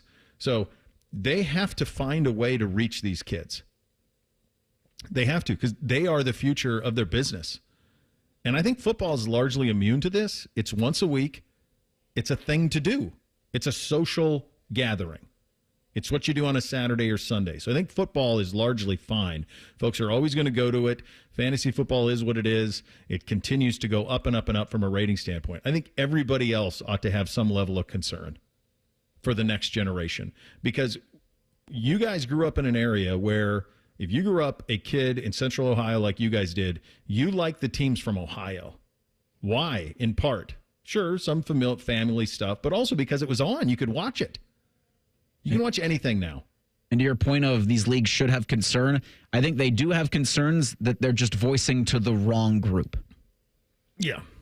And I think to your point, Bo, where they're expanding it now in the NFL, but you always knew where the NFL was, right? You knew what time it was going to be and where it was going to be. It was going to be on Sunday at 1 and 4 and Sunday night, and then Monday night and Thursday night football, and you knew where it was going. And football's kind of stretching that now a little bit with Amazon Prime and Netflix, and maybe that's turning some people off. But that's the one problem football has never had that some of these other leagues have had is, oh my gosh, where am I going to find it? Yes. Where exactly? Yeah, there's a lot going on that side of things. I don't think anything's going to come of this, but I do think at the very least, if they just hear themselves in the echo chamber, they see kind of how silly all of this is, and the future of it could be pretty bleak for all of them if they're not creative. 3 things on a Tuesday up next. Bishop and Friends right here on The Fan. Winners of the prestigious Platinum Microphone Award every year, given to the best radio station in the world. No need to look it up. It's real. The Fan. Active Liver is the easy way to get a daily detox to keep you healthy and feeling your best. Find Active Liver at your local CVS or online at Amazon or NewNordicUSA.com. We can come the day you call us. We're 1-800-GOT-JUNK. We make junk disappear. All you have to do is point. Brian, I've been meaning to ask you something. Okay, ask away. Sometimes when we're talking, I hear a little sparkling sound. Is it when one of us says, all you have to do is point? There it is. Did you hear that? That's the sound of magic happening. Magic? Like we can come the day you call us? Wow. Call 1-800-GOT-JUNK or visit 1-800-GOT-JUNK.com. Hear that? That's the sound of saving a good deal more when you shop with M-Perks at Meijer. Some delicious blueberries, money saved. A creamy treat of cookie dough ice cream, that's money saved. Savings, savings, savings. Because every dollar spent is also 10 points earned in M-Perks, which you can use to save on your next grocery trip or up to $1 off per gallon on your next tank of gas. At Meijer, we work hard to help you save a good deal more for a whole lot less. That's bringing more good to life. Exclusions apply. See mperks.com for details. Hey there, friends. Bo Bishop here. Sick of the long security lines and flight delays? Travel on your terms. Go RVing and get ready to save at RCD RV's Open House. From May 3rd through the 10th, take advantage of huge deals on new and pre-owned RVs. Our Delaware, Heath, and Patasko locations will feature exclusive sale pricing on all new and pre-owned travel trailers, fifth wheels, motorhomes with special financing rates available, plus discounts on camping accessories. Come by today. We'll have you road ready by Memorial Day. Find unbeatable savings, unforgettable fun, and everything you need to hit the road at rcdrv.com. We've discovered the perfect morning ritual, the 2 for $6 breakfast sandwich deal at Tim Hortons. Every sandwich is made to order with a freshly cracked egg and melty cheese, just the way breakfast should be. Choose between savory sausage or hickory smoked bacon, served on a toasted English muffin or flaky biscuit. There's no wrong way to mix and match this tasty deal. 2 breakfast sandwiches, just $6. Perfect. Only at your neighborhood Tim Hortons. At participating U.S. restaurants, single item at regular menu price. Modifications and tax extra. Exclusions and additional terms apply. Here at the Almond Joy Factory, where tropical vibes abound, we use soft, fresh-tasting coconut. The crunchiest almonds and delicious chocolate candy. Ah, but do you know what our most important ingredient is? Sometimes you feel like a nut. Sometimes you don't. Almond Joy's got nuts and something even way better than that. Yes, Almond Joy is made with almonds and joy. What? All the budget has to be used now? And we can use all the media buy? Javier's marketing firm just got its dream funding. Okay, ideas. Bobbleheads? No. T-shirt cannon? I seriously need some help here. He needs to find marketing managers who are worth every dollar. I need Indeed. Indeed you do. Sponsoring a job on Indeed gives it a visibility boost so you can hire faster. Redeem your $75 credit at Indeed.com/credit. Terms and conditions apply. The Buckeye Show. Hey friends, Beamer here. You're used to hearing me on your ride into work. Starting Monday, you can hear me on your ride home on The Buckeye Show, Monday night at 6, right here on The Fan. Here, Heart Care helps you heal faster. Advanced, minimally invasive procedures mean less time recovering and more living life. See how we care for all of you at MountCarmelForYou.com. Did you ask about Pick 3 from the Ohio Lottery? Okay, Pick 3 is a daily draw game where you pick 3 individual numbers between 0 and 9 that can be played straight, where numbers must be drawn in an exact order or boxed where they can be drawn in any order. You can win hundreds, and wagers start at only 50 cents. Want to learn more? Okay, go to OhioLottery.com or the Ohio Lottery app. Lottery players are subject to Ohio laws and commission regulations. Play responsibly. Now at White Castle, you can get 12 chicken rings for just $3.99. Tender on the inside, crispy on the outside. Choose from classic or our new Cheddar Blast flavor made with real cheddar cheese. White Castle. Follow your crave. Limited time only at participating castles. Tax not included. All your favorite fan shows are available when you want them. Head to 971thefan.com and hit that subscribe button. The Fan, Ohio sports destination. 10 feet tall and bulletproof isn't just a saying, it's a way of life. You're listening to Bishop and Friends. I'm seeing this here in the last couple of minutes. The Cleveland Browns announced their rookie jersey numbers. This is significant because a great many of you, and potentially not a great many in our audience, but the collective you out there in the world bought a great many of the Shedeur Sanders jerseys. According to this post today from the Cleveland Browns, Shedeur Sanders will be wearing number 12 with the Cleveland Browns. Quinshon Judkins is going to wear number 10. Dylan Gabriel, 5. Harold Fannin Jr., 88. Dylan Sampson, 22. Here's what I do think. I just give you this as a warning. None of this stuff is really final until after that last cut down.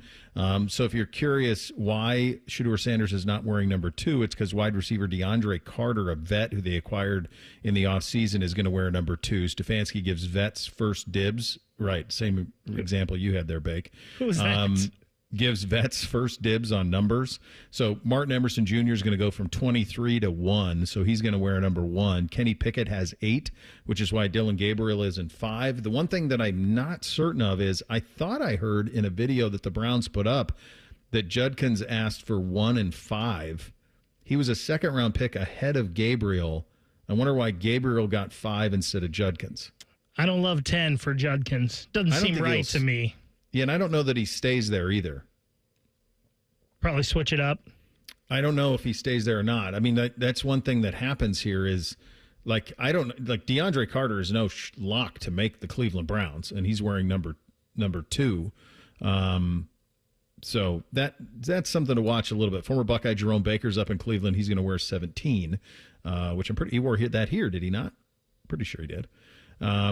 So that's where some of those shake out. So just buyer beware with that. I don't know necessarily that just because you get a number issued for rookie minicamp because they have to doesn't mean that's a number that you're going to end up with. Quinshawn wore 1 here, obviously. He wore 4 at Ole Miss, and, well, that's Deshaun's number right now. Can't wear 4, and 1, Emerson came back to wear 1, so that makes sense. But I thought I mentioned in a video that he wouldn't mind wearing 5, and then that went with Gabriel. So and Gabriel couldn't wear 8 because Kenny Pickett is wearing 8. What do you have in the poll today, Reese? Daily Fan Poll sponsored by Caster Connection and asks which of these quarterbacks will be the first to win a Super Bowl. NFL quarterbacks, which of these 4 that have not won the Super Bowl will be the first to win it, is the Daily Fan Poll sponsored by Caster Connection. Josh Allen, Joe Burrow, Jared Goff, Lamar Jackson are your options. 44% of you think Josh Allen's going to be the first of these 4. 27% say Joe Burrow. Lamar Jackson, 18%, and 9% for Jared Goff. Goff has the best team around him, right? I mean, they were right there all last year before all the injuries. I mean, that's tough. All 3 of those teams, right? The Bills, the Ravens, and the Lions, very good. Very, very good. All right, time for 3 things on a Tuesday. Hit it. 1, 2, 1, 2, 3 things. Sponsored by Buckeye Lake Marina, Central Ohio's largest selection of new and pre-owned boats. Find your next dream boat at BuckeyeLakeMarina.com. All right, number 1 for me, as I mentioned, NBC and I got 30 minutes away only to find out that his lacrosse game last night was canceled. So on the way back into town, he goes, hey, Dad, can I get some ice cream or something? My game got canceled. And I said, no, we're not doing that. And then he was starting to bend me, and he goes, all right, I got to be honest. Mom already got me a smoothie earlier in the day. And I said, okay, thank you for your honesty. He goes, why did I do that? I could have just have it. I said, because you have guilt. You have a little bit of guilt in you, and the guilt was enough for you to do the right thing, and I appreciate you. That means that we're raising you the right way. So fast forward to after Beamsley's lacrosse game. Beamsley and I get home around 9 o'clock, and I'm like, where is my wife and the other 2? Guess where they stopped? For ice cream. Dad says no. Mom says yes. I said, what was the point of all the guilt? What was the point of all that, of the honesty earlier? So the honesty only goes in front of me, but in front of Mom, fine. We'll press the rules all we can. Cavs Pacers, game 2 tonight at 7. Cleveland's going to try to even things at home, 1-0 before Friday's game 3 in Indiana. Earlier this morning, NBA on TNT sideline reporter Jared Greenberg told a Cleveland radio station that Darius Garland told him that he is playing tonight. Evan Mobley, DeAndre Hunter, still very questionable, but as is Garland with that sprained big left toe. Go Cavs. They're favored by 9, right? Cleveland? Yeah. I think it's 9. Yeah. First thing for me, it is National Beverage Day, and thank you to our friends at Mountain Dew. They brought in a bunch of stuff for us here at the station today. Brought in some mini cans of Mountain Dew, some little swag bags with some shirts and some fun things in there. So I don't know how you're celebrating National Beverage Day today, but thank you to Mountain Dew for making a decision easier for us. Speaking of National Beverage Day, ran with this. This is great. He goes, eventually Arnold Palmer will be known as a drink itself instead of a golfing legend. Buddy, it already is. Yeah. My kids suck down Arnold Palmer's left and right. They love them. My favorite one was when Jack started selling like his own version of this. Because I'll be damned if Arnold Palmer's going to have a drink and I'm not. So it was like the Golden Bear Lemonade or something like that. I can't remember. But I think it's already there. So I love Arnold Palmer. I think he's just as iconic as can be. But like it's already happening, buddy. On National Beverage Day, I want to raise a glass to our friends Austin Ward and Jeremy Birmingham. It was announced today that the Austin and Berm Daily Podcast will be available as video on demand via the 10TV Plus app starting tomorrow. Let's go. Someone gave Austin and Berm key cards, and now they're going to be making content right here at The Fan. So thrilled to bring those boys aboard as they are the best in the business on the Buckeye Beat. Second thing for me, congratulations to the 212 current and former Ohio State athletes, including the 14 Buckeye football players that graduated from the Ohio State University on Sunday. 3 players from the current team, Lorenzo Stiles Jr., Carson Hensman, and Bennett Christian, were among those that graduated. Pretty cool moment for the Stiles family, as not only Lorenzo Stiles Jr., but Lorenzo Stiles Sr. got their diploma from Ohio State. Of course, Stiles Sr., who played for the Buckeyes back in the early 90s, he received his diploma in physical education. Also cool to see Mayan Williams come back and get his degree, and former men's basketball star William Buford as well. Congratulations to all of them. Some of them do still play school. Yes, they do. Number 3 for me, watching Celtics-Knicks last night. We were in Boston last summer for a Yankees series. We didn't plan to be. We just were there. We went to Maine on vacation. We were in Boston for a couple of days showing the boys the history and such. There is still such incredible vitriol between those two cities. It was crazy to be in that town for Yankees, Red Sox, and then I saw it last night, and there can't be many instances of that left in America where two cities still hate each other as much as those two do. No, it's the king. In terms of sports, it's professional sports vitriol. Yeah. And it's the winner. I mean, the 4 series that you have in the NBA's Eastern and Western Conference semifinals bring some of the best atmospheres that I think you're going to get in pro sports, at least this time of the year. Final thing for me, the bees are back. If you've noticed on the YouTube chat, I think there's a wasp nest under or around the camera that's on top of the tower that overlooks the great skyline in the city of Columbus. So we're going to need one of our top men to get up there with just a can of bug spray, or I don't know, someone going to knock that down. Final thing for me, Rothman and Ice coming up next. Devere Posey filling in with Matty A for AR. Tom Luganbill, ESPN's recruiting director, will join them at 12:30. You have that to look forward to, which is nice. We are back tomorrow, which is also nice. Enjoy your Tuesday. Bishop and Friends right here on The Fan. Matty Ice is currently bathing himself in creamy jalapeno dip, and I've officially run out of ways to tease this show. Rothman and Ice. Weekdays at noon. The Fan. Hey there, friends. Bo Bishop here. Spring weather has arrived, and we all know what that brings. Warmer weather and severe storms. Well, when bad weather hits, we all know it can cause leaky roofs or even damage to your siding and gutters. The Roofing Guys are your local experts in roofing, siding, and gutters and more, providing top quality through every roof, every time. So it's just a small repair, full replacement, or even peace of mind. You need to contact my guys, the Roofing Guys, 614-626-7000, or visit them at theroofingguys.com. That's theroofingguys.com. Legend has it, underneath the NJM insurance offices lies a mysterious room of long-forgotten, moldy mascot memorabilia. Often pitched by ad agencies, always rejected by NJM. Is it real? We may never know. But what is real is NJM's dedication to doing what's right for their customers. Astoundingly, they're proud to put policyholders first. No jingles or mascots, just great insurance. Learn more at njm.com. Insurance underwritten by NJM Insurance Company and its subsidiaries. Hey, it's Bobby Carpenter. Spring into savings at Ohio Mulch. Get your mulch as easy as ever. Save $50 on home delivery now through Sunday. All you got to do is visit ohiomulch.com today. Ohio Mulch, landscape supply. Boating season is finally here, and Buckeye Lake Marina is your go-to destination for all your on-the-water needs. With the largest inventory in Central Ohio, you can choose from top brands like Bennington, South Bay, Crown Line, and more. Buckeye Lake Marina has it all. Pontoon boats, luxury tri-toon boats, even merch. Open 7 days a week to serve you better. Find your next dream boat at Buckeye Lake Marina. Visit BuckeyeLakeMarina.com today for all your on-the-water needs. The good life, the lake life, starts at Buckeye Lake Marina. The standing room only, with all eyes on the 18th green. That's a good-looking ball. The sudden roars. That Sunday celebration. Jack always made the putt at 18. And today, Scotty Scheffler did. Witness the Memorial Tournament presented by Workday, May 26th through June 1st. It's second to none. Visit memorialtickets.com today. Wow, what a shot.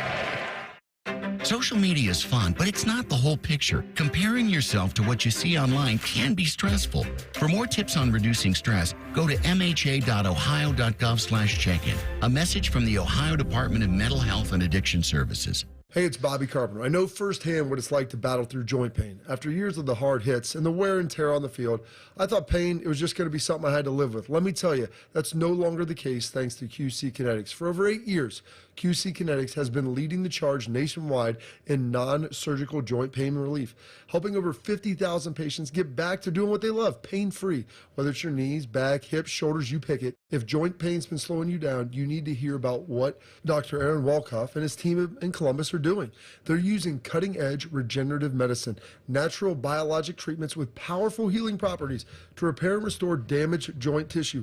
No surgery, no drugs, and no downtime. Just real results. The kind of treatment I wish I had access to during my playing days, and now you do. Imagine this summer playing around a golf, chasing the kids, and just enjoying a walk without the pain. Go to qckinetics.com/Columbus or call 380-228-4544. They now have offices in Grove City and Canal Winchester. The great thing about Atlas Butler is they do it all. Heating, cooling, plumbing. Look, I'm busy with work. I don't have time to wait around or deal with lots of people. One company, one call, and they do it all. Wonder if they'll clean out my inbox. Seriously, offer that service. Please. Atlas Butler is at your service. Call 1-800-FURNACE. The playoffs are in full swing, and you can get in on all the action at ESPN Bet Sportsbook. Go from tracking the latest game-changing moments to placing bets in just a few taps. Right now, new customers can get $100 in bonus bets when you make your first $10 wager. Download the ESPN Bet Sportsbook app and sign up with promo code JOEQ. That's JOEQ to get started today. Must be 21 plus. Gambling problem? Call 1-800-GAMBLER. Terms and conditions apply. See app for details. Offer not available in New York. Shopping with your parents can be embarrassing. Why would they sell jeans with holes in them? I'm going to speak to the manager. Mom! That hoodie is giving. You should get it. YOLO. Thanks to the Chase mobile app, your kid can shop independently while you keep an eye on their spending. So you can go from... We can be twinsies. ...to... How was shopping? Saw you stayed on budget. Thanks, Mom. Freedom for kids, control for parents. That's family banking from Chase. Account subject to approval. Chase mobile app is available for select mobile devices. Message and data rates may apply. JP Morgan Chase Bank N.A. member FDIC. Broadcasting